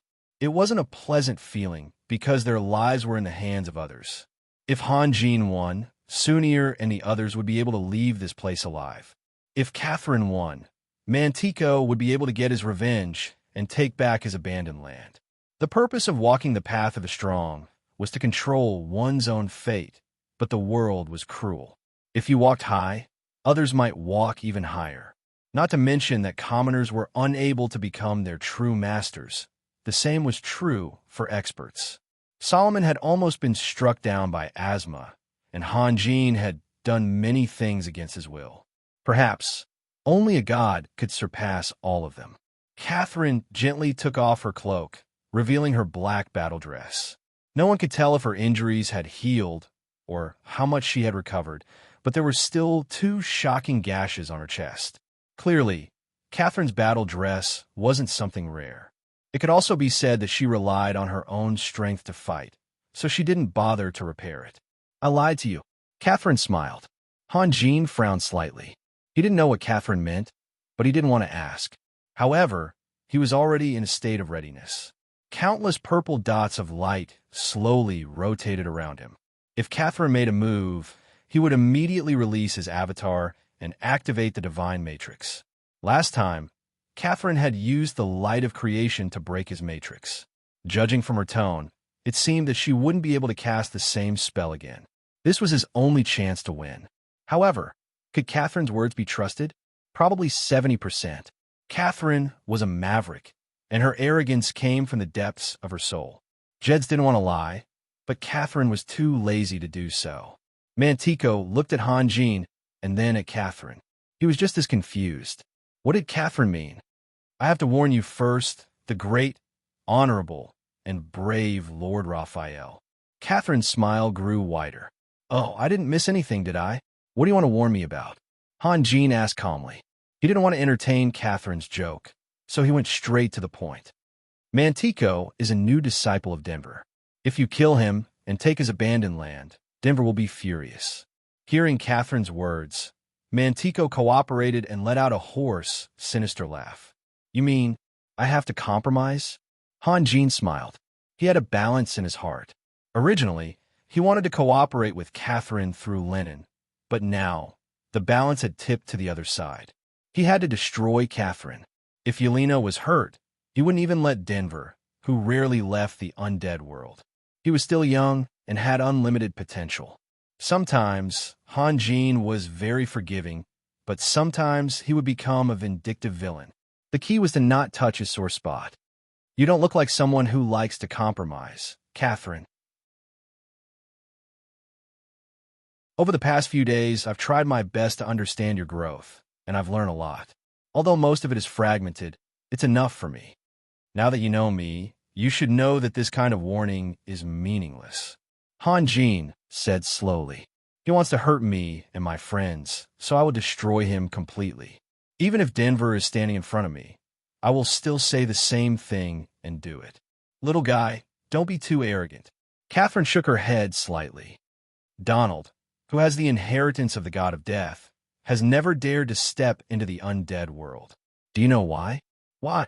Many Abyss Masters think that Denver and his 11 disciples are the ones who support the undead world, but that's not the case, Catherine said softly. Kathleen said softly, the 11 disciples are merely the managers of the abandoned land. Denver's true power has always been hidden in his canopy of undead, and has never been revealed. Does Denver's power make Donald feel fearful and uneasy? Hanjin said. He had always wanted to know the secrets of the Abyss world, and since Catherine wanted to take the initiative to tell him, he was happy to go with the flow. You can't say that, Catherine said. Donald doesn't step into the undead world because there's no need. For countless years, Denver has always been hiding in his nest and never interfered with the operations of the Abyss world. It's not wise to fight with such a master.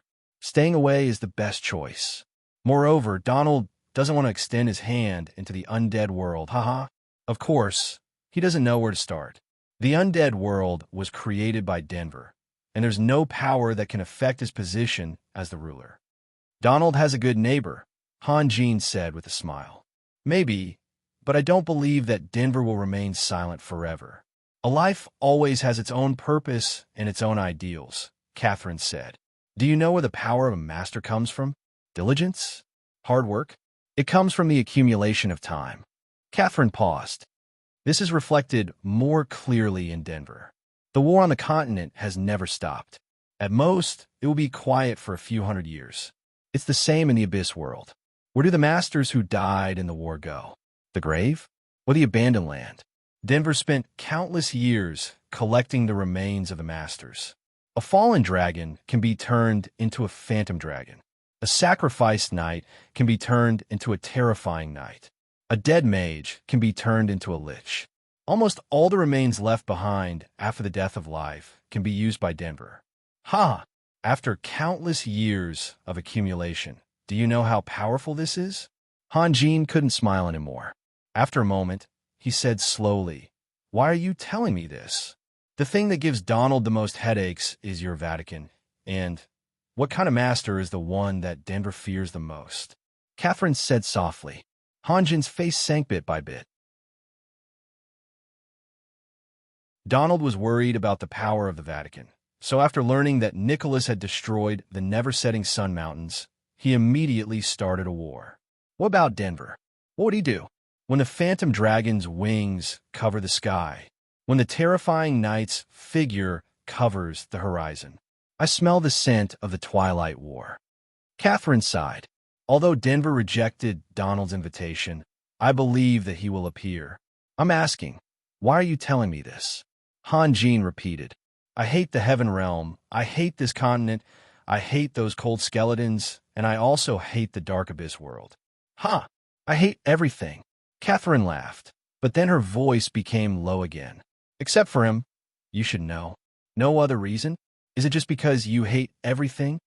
Catherine suddenly shut her mouth and turned her gaze to the side. Following her line of sight, she saw Harley's figure slowly emerging from the plains. After a moment of silence, Catherine said, He's your magic tool. He's my friend, Hanjin replied. Harley, who was trying hard to absorb power, almost burst into tears when he heard this. The importance of an enemy was far less important than Hanjin's friend. If it weren't for the fact that he was afraid of interfering with the confrontation between Hanjin and Catherine, he would have cheered loudly. Did you use the same method to control Lennon? Catherine smiled. Hanjin didn't answer. He just looked at Catherine quietly. I understand. Catherine sighed again. He's the same as you. He has a mysterious power. After seeing him and then seeing you, although I can no longer use the prophecy technique, I have a feeling that the only one who can crush Denver's ambition is you. If Donald and Denver really win, you should be happy, Hanjin said calmly. I've been in contact with Denver a few times, and he has helped me. By the way, I just said that Denver can use the remains of almost all life, except for one. Do you know what it is? Catherine's thoughts jumped around a lot. One moment she was talking about something, and the next moment she was talking about something. However, Hanjin knew that Catherine wouldn't be aimless. He thought for a moment and asked softly, What is it? An angel. Catherine smiled. When an angel dies, everything will turn into nothingness. At most, only a light magic crystal will be left. Hanjin frowned. He still didn't understand what Catherine meant. You still don't understand? Hee. Catherine laughed. I can bleed. You've seen it with your own eyes, haven't you? Hanjin was shocked. Was Catherine saying that Denver had been in contact with her with evil intentions and wanted to turn her into a one-of-a-kind angel? Mantico also understood what Catherine was hinting at. He was so scared that he almost fell to the ground. If this was true, why would Catherine help him? Impossible. Mantico suppressed the fear in his heart and said in a trembling voice, my lady, this is I lied to you. I told you from the beginning, Catherine said to Mantico with a smile. You lowly people, you want to use me? Was it because I was too casual in the past that you neglected my identity? I was just too lazy to think about it. I only agreed to help you because I was too bored. No, my lady, I definitely didn't. Mantico shook his head desperately. I came here to tell you. Catherine ignored Mantico and looked at Hanjin again. There's still a huge gap between you and me. The gap can be closed, Hanjin said softly. He didn't deny it. With the speed at which you're growing, it's possible, but not now. Catherine smiled.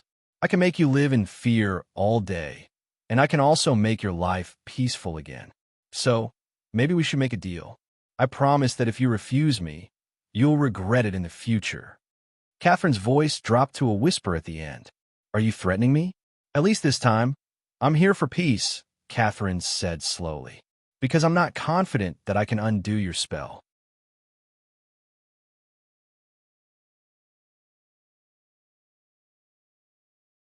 Chapter 506. Lady Catherine, you. Mantico stumbled backwards. He never would have thought that his biggest backer had been toying with him all this time. Completely disheartened, he spoke without thinking. Lord Denver will never let you go. Never. Denver? He can't hurt me. Catherine shook her head. He's always wanted to become a god, but he still doesn't know that immortality isn't eternal. He's been on the wrong path since the beginning. No matter how hard he tries, he won't be able to see that day. With that, Catherine waved her hand. Mantico's body flew into the air like a cannonball, flipped a few times in the air, and landed on the ground. Brother, Eva cried out and jumped off the bone platform, rushing towards Mantico. Mantico's entire body trembled as he curled up in Eva's arms. The strange red light in his eyes flickered. No matter how much Eva called out, he couldn't answer her. I don't care who wins or loses, and I don't care what changes will happen to this continent. Catherine smiled. Raphael, you should know what I want. Now, give me a clear answer. Hanjin was silent for a moment. To be honest, Lennon's memories are coming back. I know. He refuses to hurt me again, Catherine said in a low voice. Otherwise, on that day, I need time. At this point, Hanjin felt that there was no need to hide anything. The seal I left behind can be removed at any time, but there's still a very secret seal in Lennon's body. I'm guessing it was left behind by the Archangel of Authority Alpha. Plus, I still haven't decided whether to accept your challenge or return a whole Lennon to you. How long do you need? Catherine asked.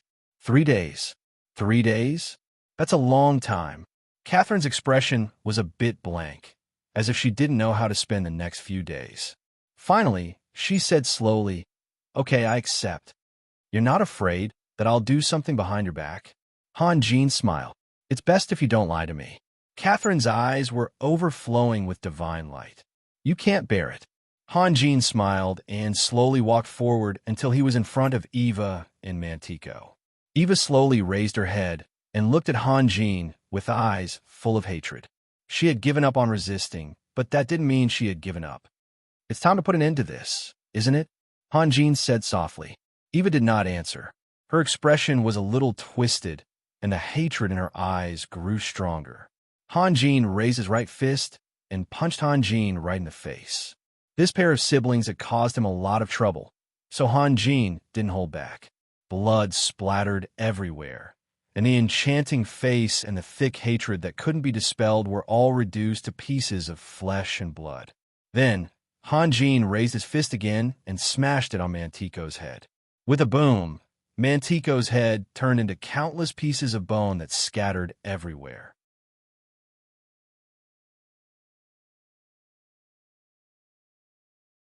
He had never seen this kind of flame before.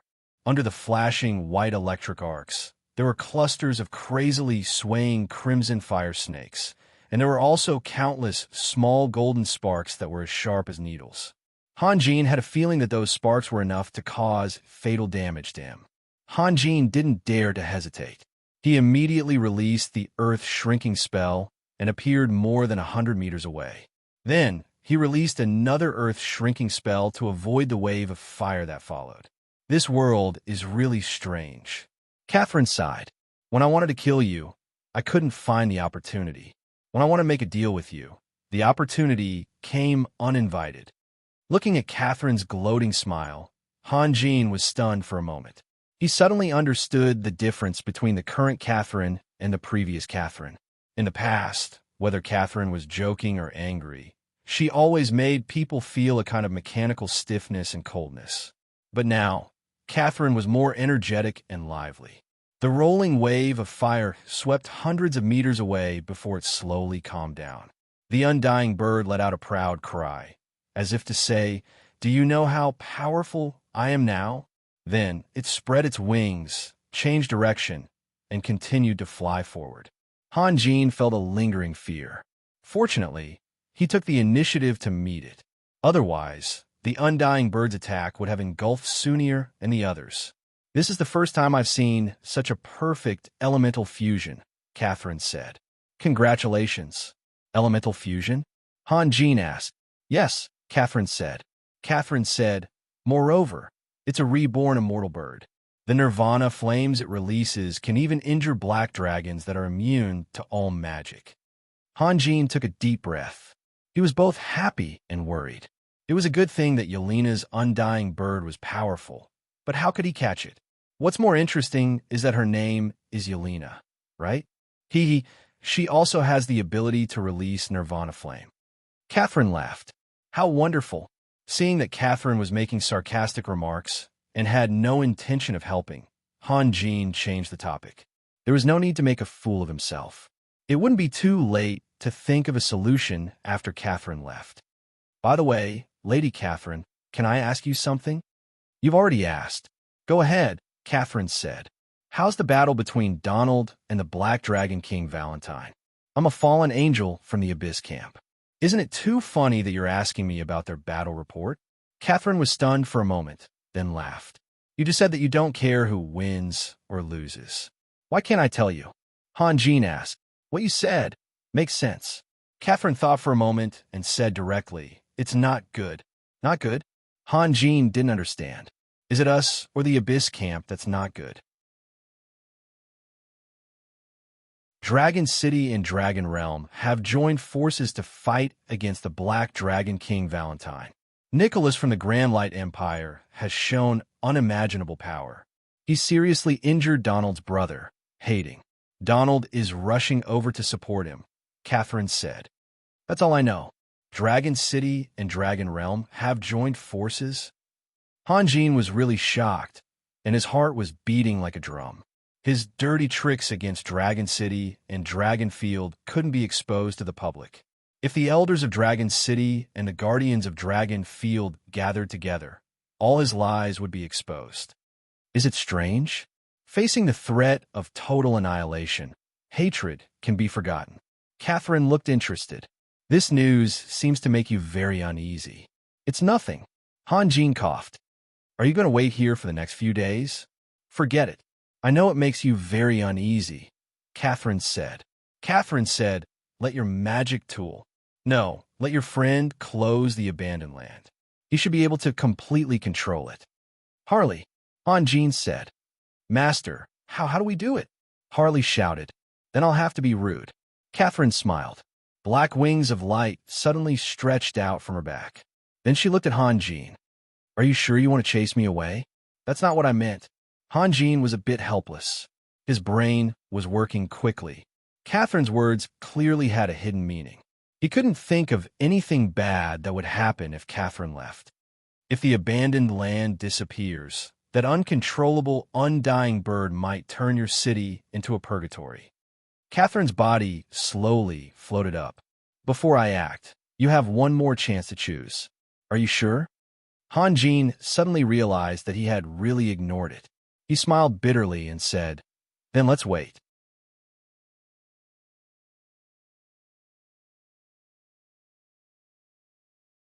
Chapter 507. They didn't know how big the abandoned land was, nor did they know how fast the immortal bird could fly. Anyway, after a short while, the immortal bird flew back. This time, it didn't try to fly in another direction. The gray world was full of lifeless mist, and only a few lives existed here. Perhaps it had realized that if it wanted to leave this place, it could only find an opportunity with Hanjin and the others. The immortal bird kept circling thousands of meters away. In fact, it was very nervous. The aura of Sunir and the others was not enough to scare it, and Hanjin, who was meditating, looked like an ordinary person. However, there was also Kathleen here. Probably no one dared to ignore Kathleen's existence except for the Archangel Alpha. This was a fortunate thing. If the immortal bird was hovering above their heads, the continuous sprinkling of flames would cause a lot of trouble. Harley was still desperately absorbing the power of the abandoned land. This world did give him a very familiar feeling, but he refused to admit it, and he didn't want to have any connection with that Denver. After about half an hour, Hanjin's eyes followed the immortal bird's figure many times. Suddenly, the immortal bird chirped. Perhaps because it was too young and didn't know how to conceal itself, Hanjin could clearly feel that the chirp was full of joy and joy. The next moment, a figure slowly stood up on the back of the immortal bird. It was Yelena, but at this moment, Yelena's image was very different from before. Her whole body was wrapped in a bright red light, swallowing and spitting out flames, and her every movement brought up blooming golden stars. She was majestic, like a goddess bathed in fire. Hanjin raised Tian Dao and slowly approached Yelena. He deliberately slowed down to avoid irritating the immortal bird. Yelena lowered her head and seemed to be observing her right hand. After a moment, she raised her right hand again, loosened it, and clenched it. Hanjin, Sunir, and the others didn't know what Yelena was doing because they didn't see the battle scene. Only Kathleen smiled faintly. Raphael. When Yelena saw Hanjin, she let out a cry of joy. Then, she flew away from the immortal bird and quickly approached Hanjin. Hanjin couldn't help but pause. Although he had left the Phoenix, Yelena was still wrapped in the raging thunder fire, which put him in a dilemma. Should he embrace her or retreat? The undying bird behind Yelena let out a panicked cry, as if reminding her to be careful. Sunir and the others below also gasped. They had seen the power of the undying bird, and Yelena didn't seem to be any safer than the undying bird. Yelena, the fire on your body. Sunir shouted. Yelena must have heard Sunir's reminder because her smile became even more joyful. At the moment when the undying bird was truly reborn, although her consciousness was a little fuzzy, she understood a lot of things. After a few breaths, Yelena was leaning into Hanjin's arms. She happily stretched out her little hand and showed off. Look, Yelena was showing off her new power, but Hanjin was still in shock. He had just confirmed that the flames wrapped around Yelena didn't cause him any harm, and he didn't know what Yelena had experienced. He asked in confusion, "What's wrong?" "Nothing," Yelena said with a smile. Hanjin didn't celebrate for her, which was somewhat confusing. However, she didn't intend to complain to Hanjin. What's done is done. Yelena poked her head out of Hanjin's arms and looked down. Are Sunir and the others okay? It would have been better if Yelena didn't look, but when she saw Catherine, her body stiffened and her fists clenched. Hanjin felt Yelena's nervousness and whispered, "It's okay. It's okay." Yelena looked at Hanjin in surprise. "I'll tell you later," Hanjin said. "She's half one of us now." At this time, the undying bird flew over from the side. It spread its wings and hovered in the air, tilting its head to observe Hanjin. When it got closer, Hanjin could see the undying bird clearly through the flames. From its appearance, the undying bird looked like a giant peacock with 7 long feathers behind its tail. There was a golden bulge on its head that looked like a crown. However, its eyes were very childish, or rather, pure, like a human baby that had just been born a few months ago. There was always a strong sense of curiosity in its blinking eyes. "It's okay, but Gibran is injured," Han Jin said. You? Didn't you go shopping? How did you end up here? At the mention of this, Yelena became hesitant and stole glances at Han Jin from time to time. Naturally, she had forgotten about Catherine's threat. Forget it, let's talk about it outside. Han Jin glanced at the undying bird. Yelena, can you completely control it? Baby is very obedient.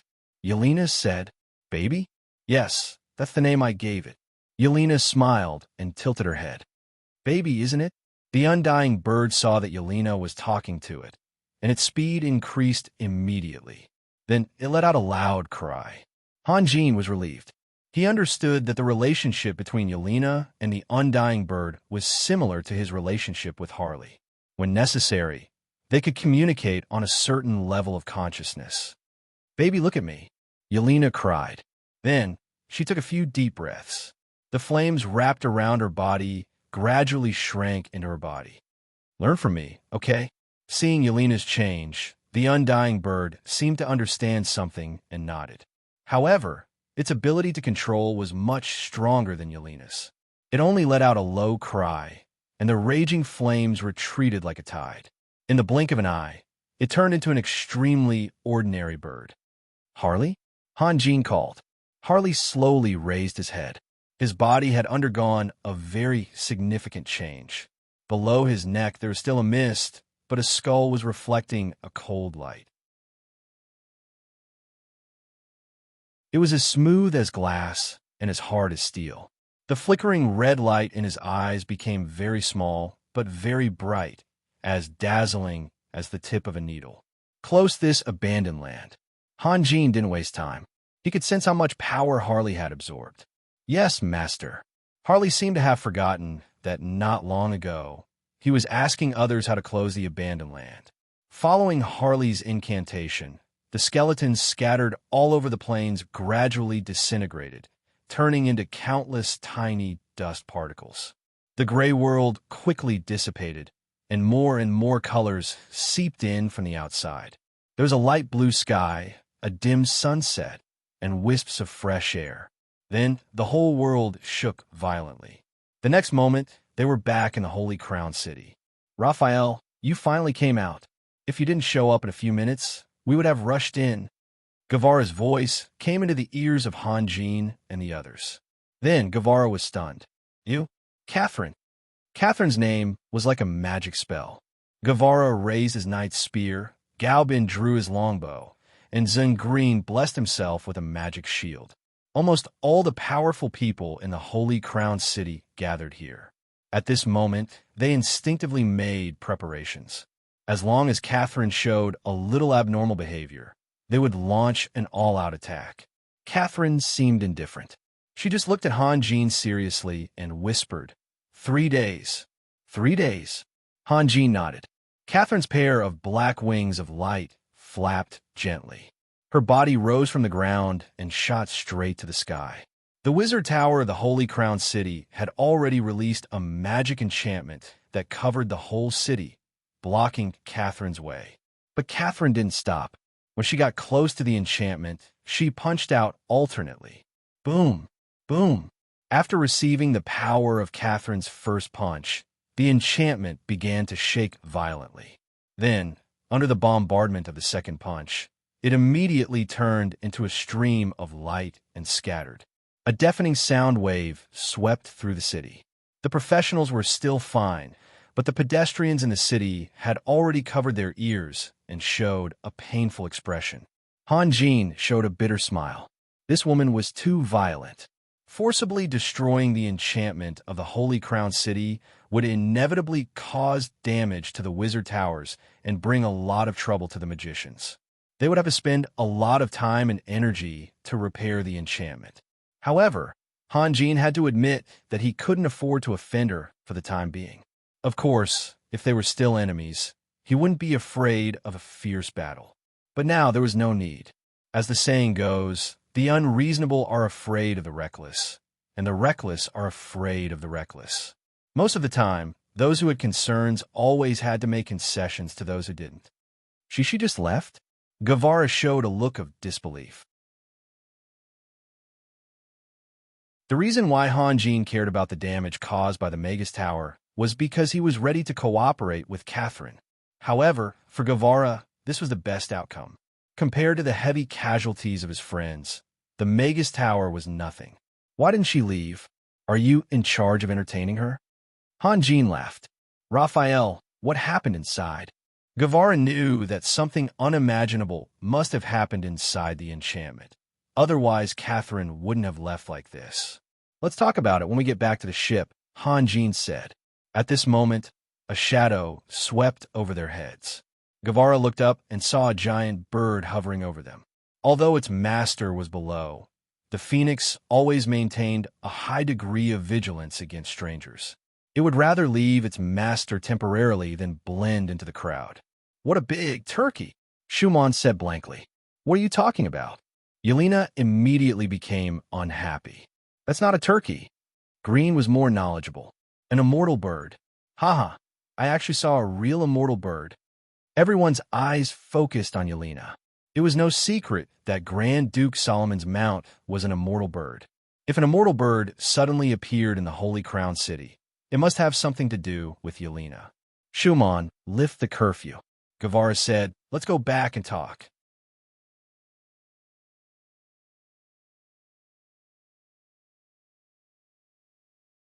Chapter 508. Han Jin slowly walked out of the magic laboratory, leaving behind a bright starlight. A figure stood silently in the starlight, like a lifeless statue. The moment the wall closed, Guevara saw the figure. He whispered, Raphael, have you removed the seal? Yes. Han Jin nodded. Did he agree? He didn't say yes, nor did he say no. It seems it will take some time before he can fully accept his past memories. Han Jin said, however, I have given him enough freedom. He can leave the God of War anytime and anywhere. Catherine should be able to find him and save us some trouble. You're letting him go just like that? Galbin frowned. What else can I do? With your magic power, it shouldn't be difficult to leave some. Galbin wanted to say something, but stopped. Somewhat. Some small means to control him. It's useless. I can control his body, but I can't control his heart. Han Jin shook his head and said, it's better to give him freedom so that I can gain his trust. Using emotions to move him? That doesn't seem like your style. Galbin laughed. What style do I have? Han Jin also laughed. At least, you won't place the key to success or failure on his trust in you. Han Jin sighed softly and used his fingertips to sweep his chest as if he was brushing away dust. Then he winked at Galbin, turned around, and walked towards the corridor. Wild children also have to go home, right? Galbin was stunned for a few seconds before he suddenly understood. He immediately felt Guevara's gaze and turned his head. Both of them could see the surprise in each other's eyes. Wild children also have to go home. Others who heard this sentence might not realize anything, but Galbin and Guevara almost simultaneously guessed Han Jin's hint. If Lenin was an unruly child, then the battle robe of light was Lenin's home. If the battle robe of light was destroyed, Lenin would not be able to continue living. The angels summoned from the divine armament set were different from other angels. To be precise, their nature was similar to Harley's. They were weapon spirits.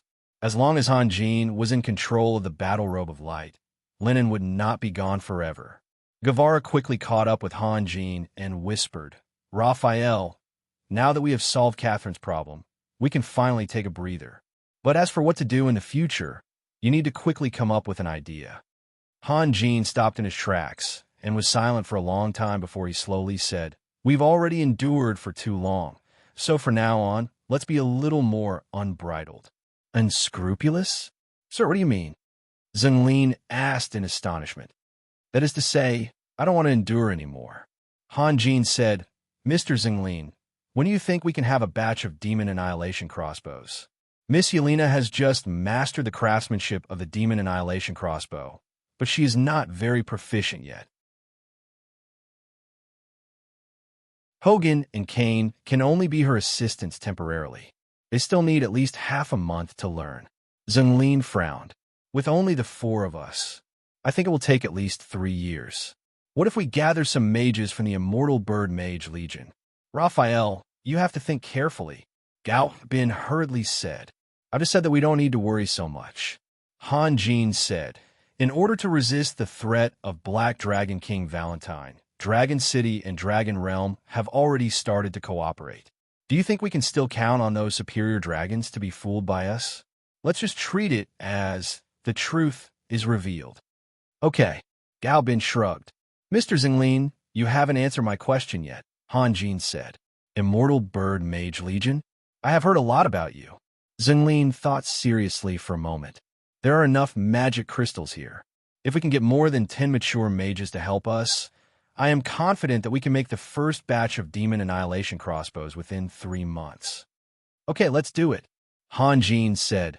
Major Domo Gale, please contact Grand Duke Solomon immediately. I understand. Major Domo Gale nodded. And scrupulous? Guevara laughed. Then I have a new idea. What idea? Han Jin asked. The messengers from Morrison's and Sasu have returned, Guevara said. According to them, at the beginning, Lord Maleth was very friendly towards Morrison's and Sisu, but when it came to cooperation, he would try to change the topic. At that time, he probably hadn't decided whether to join us or not. Haha. If he wanted our help, he knew that he had to pay a price. Chasam, on the other hand, doesn't want to confront us. With Depew City between us, it's much safer. That's why he withdrew his main force, greatly reducing the pressure on Malishan.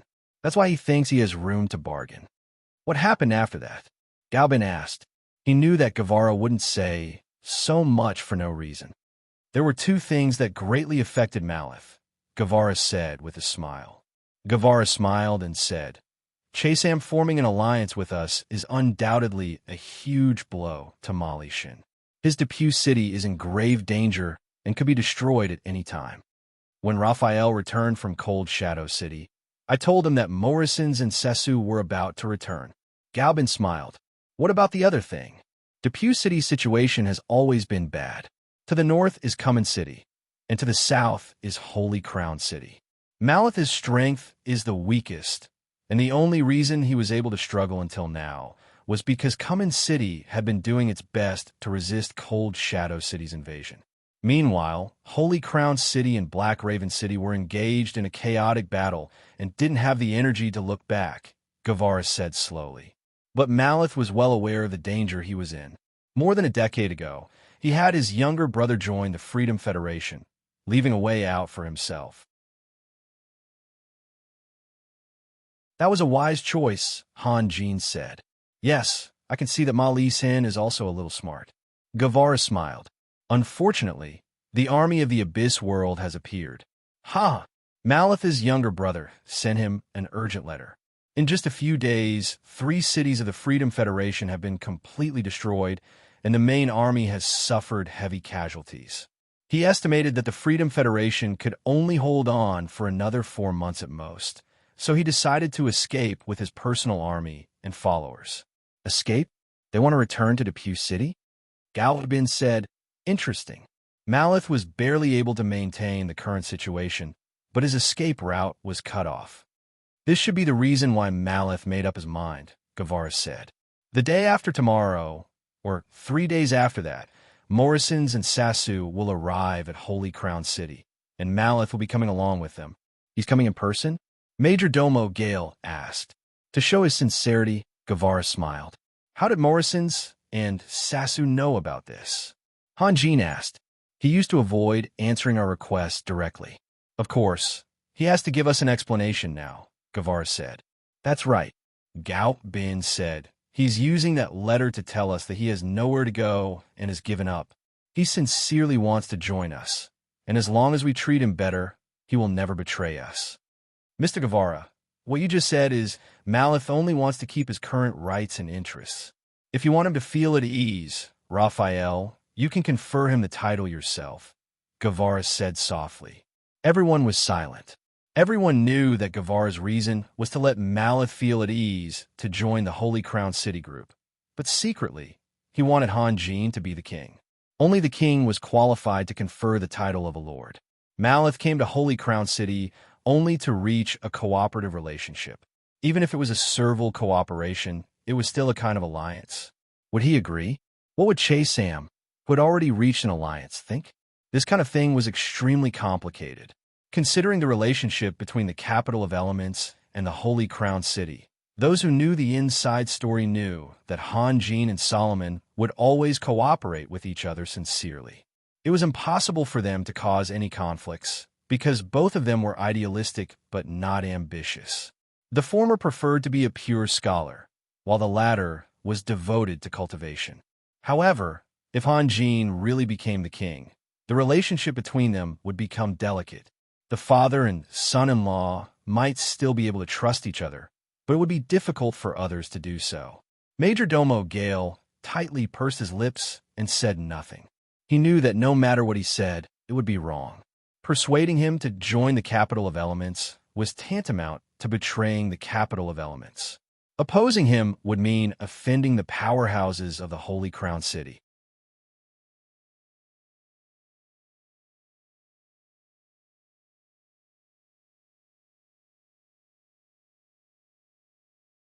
Chapter 509.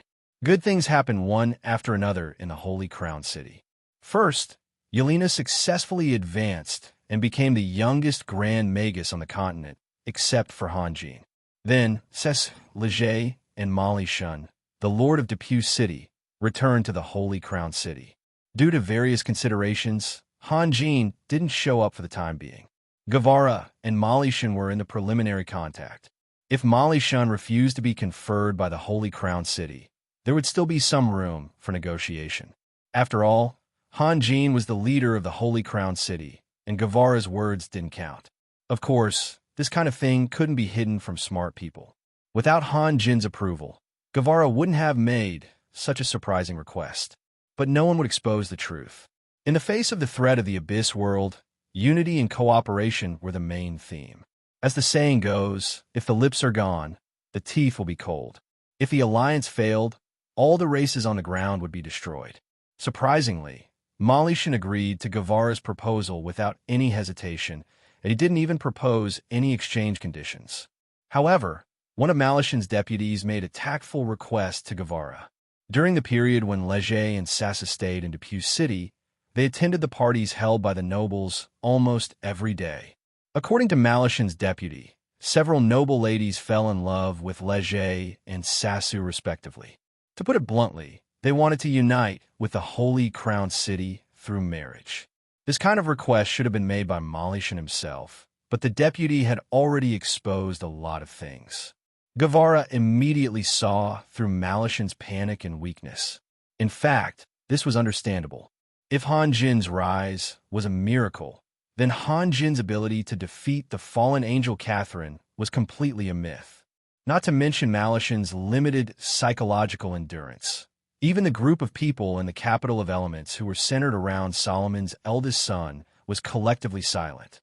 Before this, they had always been hostile to the Holy Crown City, but they didn't dare to show it too obviously because they were afraid of Solomon's pressure.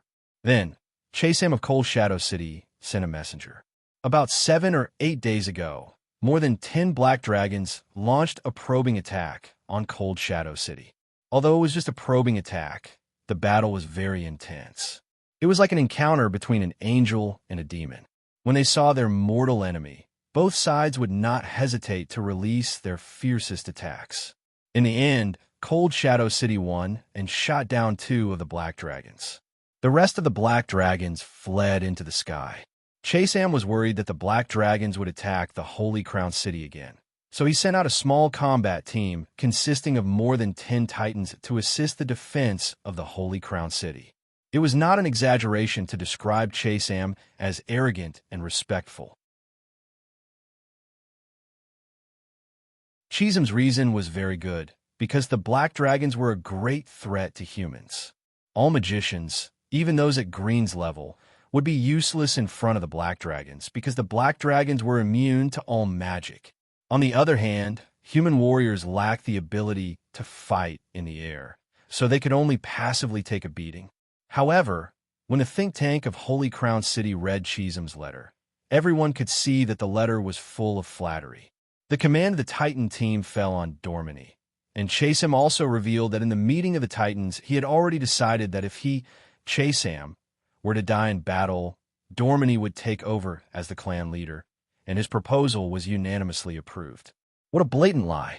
Chasam had always been a dictator, and no one had ever dared to oppose him, not even the Titans. However, the young Dormany did not offend him. She had become a Thunder Titan at a much younger age than Chasam because of her rapid progress. Chasam had betrayed her to Zagund. It was ridiculous that Chasam had held a meeting of the entire clan for no reason. Of course, Guevara and the others also saw the good side of Chasam from the letter. When he mentioned the abyssal races, especially the Black Dragon race, Cheesam's words became extremely fierce and unyielding. It was obvious that he could not forget the humiliation and hatred of his ancestors. Or rather, there was no Titan who could let go of it. It was said that blessings never come in pairs, and misfortunes never come singly. However, the recent events in Holy Crown City had denied this saying. On this day, another great news came. After several days of hard work, Green, Yelena, Hogan, and Kane had finally succeeded in making the first demon annihilation crossbow. For the powerhouses in Holy Crown City, this was a brand new weapon, and they needed to hold a trial. The demon annihilation crossbow wouldn't have been developed so quickly if they had been working on it stealthily in the past. However, Hanjin had already told Garen that he didn't need to worry about anything anymore. He just needed to do it in the fastest way possible. The trial was set at 10 o'clock in the morning. The god of war, the Vatican, and all the legions in Holy Crown City would all send people to watch the drill. Half an hour before 10 o'clock, Hanjin slowly opened his eyes. In the past few days, he had been like a spinning top. In addition to practicing, he had been going to the edge of the city to set up his yin-yang formation. Even when he was eating, he was thinking. Yelena was busier than him, so she would not disturb him. Sunir knew that Hanjin was under a lot of pressure, so she would not pester him like she did when they first came back to the city. At most, she would chat with him for a while at the table, and then quietly leave. Hanjin moved a little, opened the door, and stepped into the corridor. There were very few people on the deck. Everyone had already gone to the barracks. Harley and the immortal bird were standing at the bow of the ship, talking about something. However, the immortal bird was still young and couldn't speak. Only Harley was talking nonstop. You know what? We should be best friends, Harley said. The immortal bird tilted its head and stared at Harley without blinking. The immortal bird had a highly developed intelligence, which was not inferior to the dragon. Although it could not speak, it could more or less understand Harley's meaning. Why? Look, Harley said, my master is Master Raphael, and your master is Miss Yelena, right? Master Raphael and Miss Yelena are husband and wife. Do you know what husband and wife are? Let me tell you, husband and wife are the most intimate partners. They don't want to be separated for even a moment. They even sleep together, breathe in each other's breaths, and exchange. Ahem, forget it. You're still young, so I won't tell you about this. Otherwise, my master will kill me. Anyway, husband and wife must share weal and woe together. Nothing can separate them. Since our masters are the most intimate partners, then we should also be best friends. Do you agree? The immortal bird shook its wings and let out a low cry. Harley's words were a little complicated, but it could feel that Harley was deliberately flattering it. In the past few days, Yelena had been working hard on the demon annihilation crossbow. It was Harley who had been chattering beside it, so it was used to Harley's flattery. How about this? Let's become sworn brothers. What do you think? Harley paused. Master, how does the story go? Yes, it's a brother who doesn't ask to be born in the same year, month and day, but asks to die in the same year, month and day. As Harley spoke, he reached out his successfully materialized skeletal hand and stroked the immortal bird's feathers. The immortal bird narrowed its eyes slightly, shook its head, and nodded. It didn't mean anything else. It just liked the feeling of being stroked. It was reasonable to say that the immortal bird hated undead creatures, but it was very smart. In the abandoned land, it felt the closeness between Hanjin and Yelena. For Hanjin's sake, it tolerated Harley's existence. Otherwise, it would have blown Harley away the first time he tried to get close to it. You agree? Very good, very good. Harley deliberately ignored the immortal bird's first move and only paid attention to what he wanted. Then he said, "We are brothers now, but who will be the big brother?" In the distant drill ground, Hogan and Kane pushed a crossbow out of the enchantment, followed by Yelena and Glenn. The immortal bird immediately sensed Yelena's aura. It raised its head to the sky and let out a very loud chirp to greet Yelena. Divide by power? No, how can this be? Harley was taken aback. Let me give you an example. An ordinary couple raised their child painstakingly. They took out all their savings to let the child learn magic and combat skills. Finally, one day, the child became a powerful professional. Could it be that the child can disown his parents because of his own strength? Harley said earnestly, "Let me give you an example. That's a beast." At the end of his speech, Harley looked up and sighed. The immortal bird looked at Harley curiously. It felt that Harley's sigh was full of sorrow. Was this guy not happy? The fairest way is to use the years of life as the standard. Harley said, "Baby, how many days have you been born?" Harley pretended not to know the origin of the immortal bird, but his words revealed his inner joy. Otherwise, he would have at least asked how many years the immortal bird had been born. As for me, I have probably lived for thousands of years. Although I have been hiding in a dark world for a long time, I'm still alive, right? Harley continued, "You haven't lived as long as me, have you?" Of course, the immortal bird didn't answer. It was still looking at Harley. "It seems that I have to be the big brother." Alas, Harley's tone was very difficult. "You don't understand. Being the big brother is very difficult. When you are in danger, I have to protect you. When you are wronged, I have to stand up for you. TSK. You see, no matter what troubles you, as long as you come to me, everything will be solved. You are so happy, but my life is so hard." The immortal bird suddenly sensed something and turned back. When it saw Han Jin, it let out a joyful cry. "But if I am in danger, you will also help me, right?" Harley said again. Those who were familiar with Harley's character would understand that everything before was just a prelude. This sentence was the most important of all. "Harley, what are you doing?" Han Jin asked. "Haha, Master, let me tell you a piece of good news. I have become sworn brothers with Baby." The one-sided agreement was settled, and Harley's voice sounded very proud. Han Jin ignored Harley and patted the fluff on the immortal bird's chest. "Let's go, Baby. I will take you to Yelena." This sentence was very simple, and the immortal bird understood it. It chirped excitedly, then spread its wings and shot into the sky. Han Jin's figure flashed and landed on the immortal bird's back. "Master, second brother, wait for me," Harley howled, then turned into the soul-devouring orb and chased after them.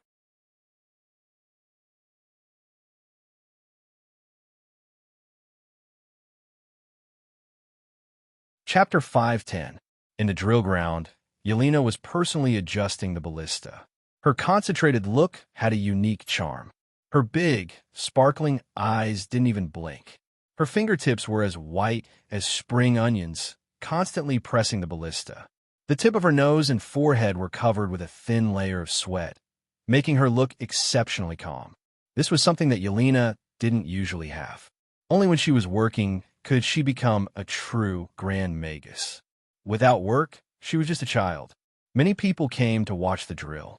Ascetic Adolf and Pope Jedis of the Vatican, as well as the three Holy Knight and the Cardinal, were all here. Except for Adolf, most of the people of the Vatican had seen the demon annihilation crossbow before. However, they were all surprised and curious, whispering to each other while watching Yelena adjust the ballista. Jedis couldn't help but walk up to Green and whisper, "Sir Green." "Sir Jedis, what's the matter?" Green turned around. "This is the demon annihilation crossbow. Why does it look? It looks a little different." Zeglin smiled. "Yes, there are a lot of extra parts. What are they for? In fact, if we just wanted to replicate the demon annihilation crossbow, we could have done it yesterday." Green smiled. "However, after talking with Sir a few days ago, I was inspired a lot, so, haha, the demon annihilation crossbow you see now has been greatly improved. It's much more powerful than before, and its firing speed is also much faster." "You mean Raphael?" Jedis asked doubtfully.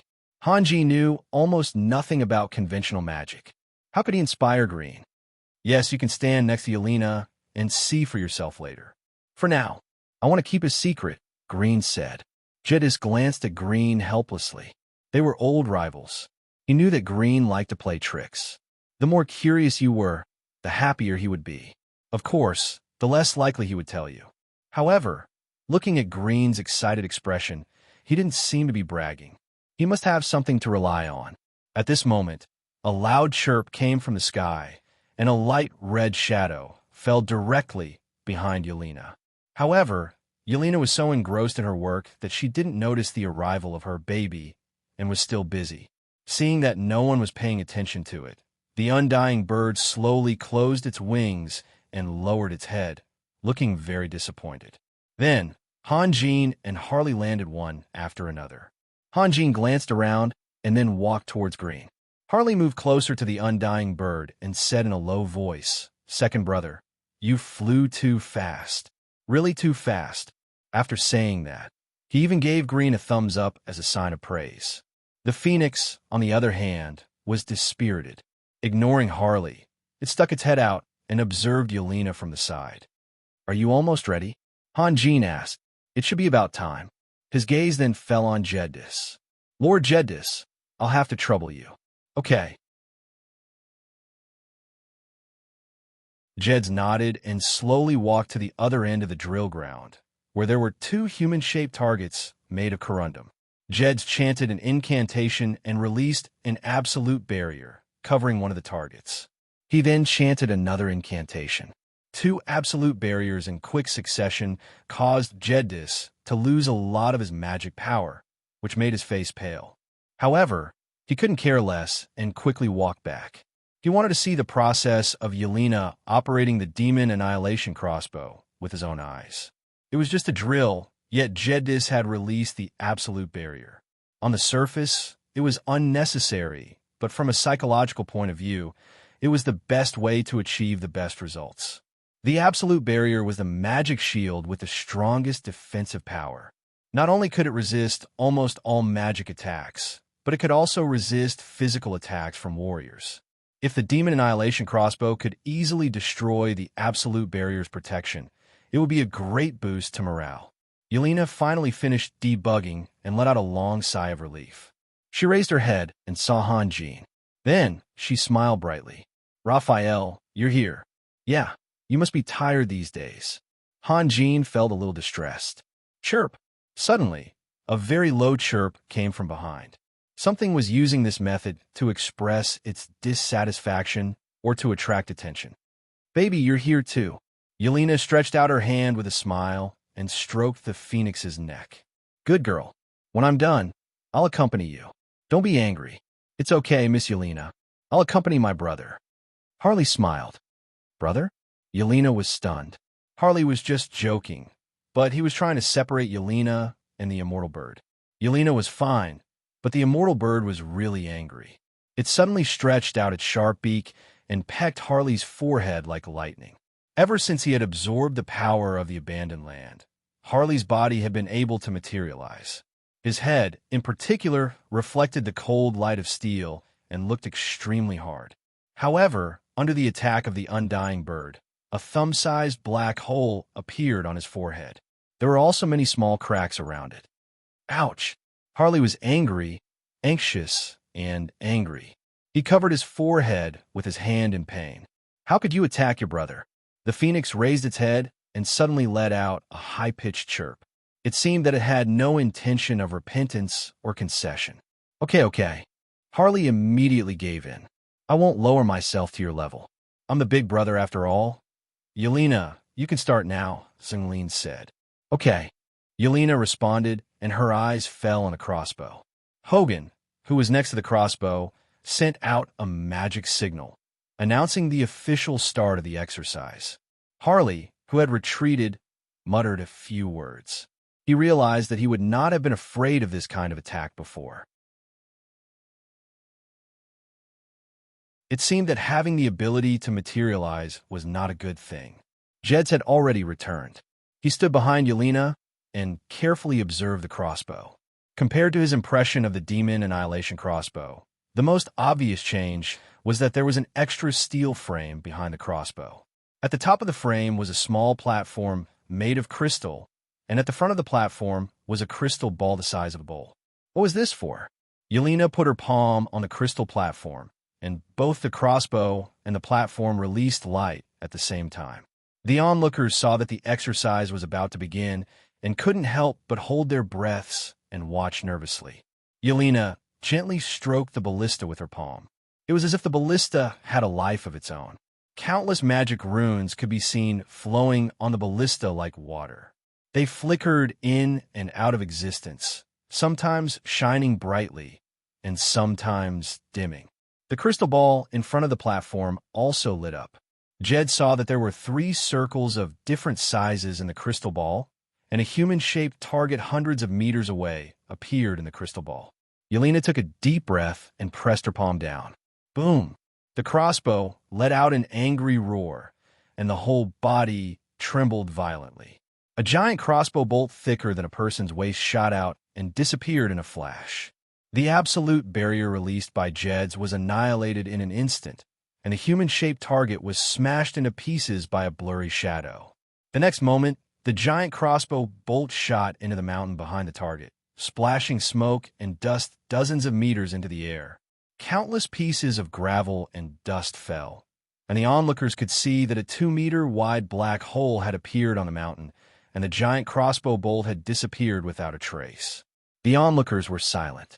Most of them had only heard that the Demon Annihilation crossbow was a very terrifying weapon, but they had never seen it with their own eyes. They could barely accept that it could destroy Jed's absolute barrier in an instant.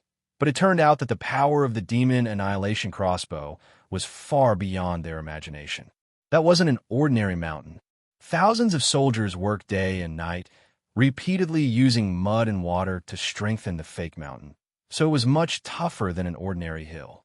How could such a long, giant crossbow completely disappear into the mountain?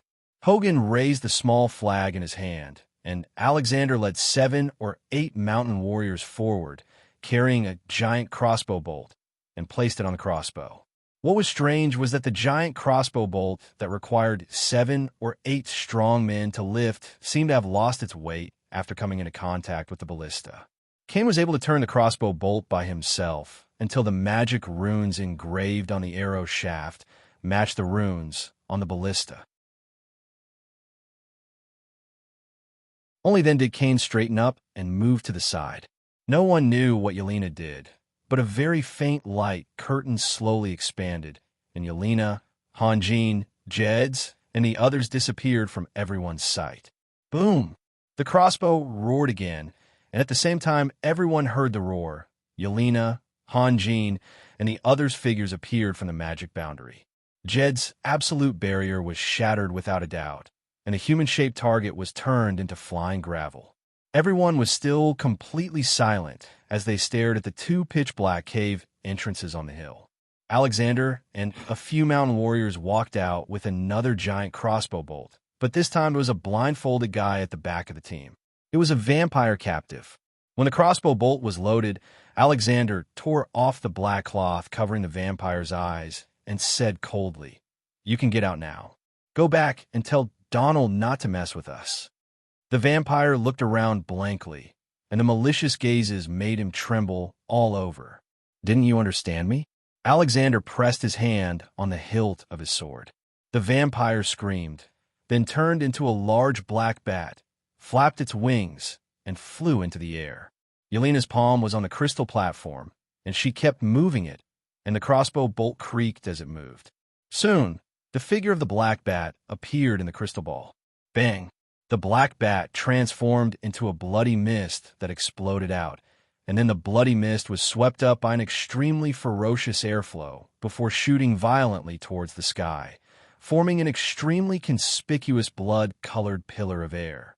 Is this used to lock onto people's minds? Jed's pointed at the crystal ball in surprise and joy. In the past, the Demon Annihilation crossbow could pose a fatal threat to large creatures, such as dragons, but it was barely effective against strong humans. You're tuning in to the Warrior Lore YouTube channel. Don't forget to subscribe and join us on this journey to catch the most captivating stories.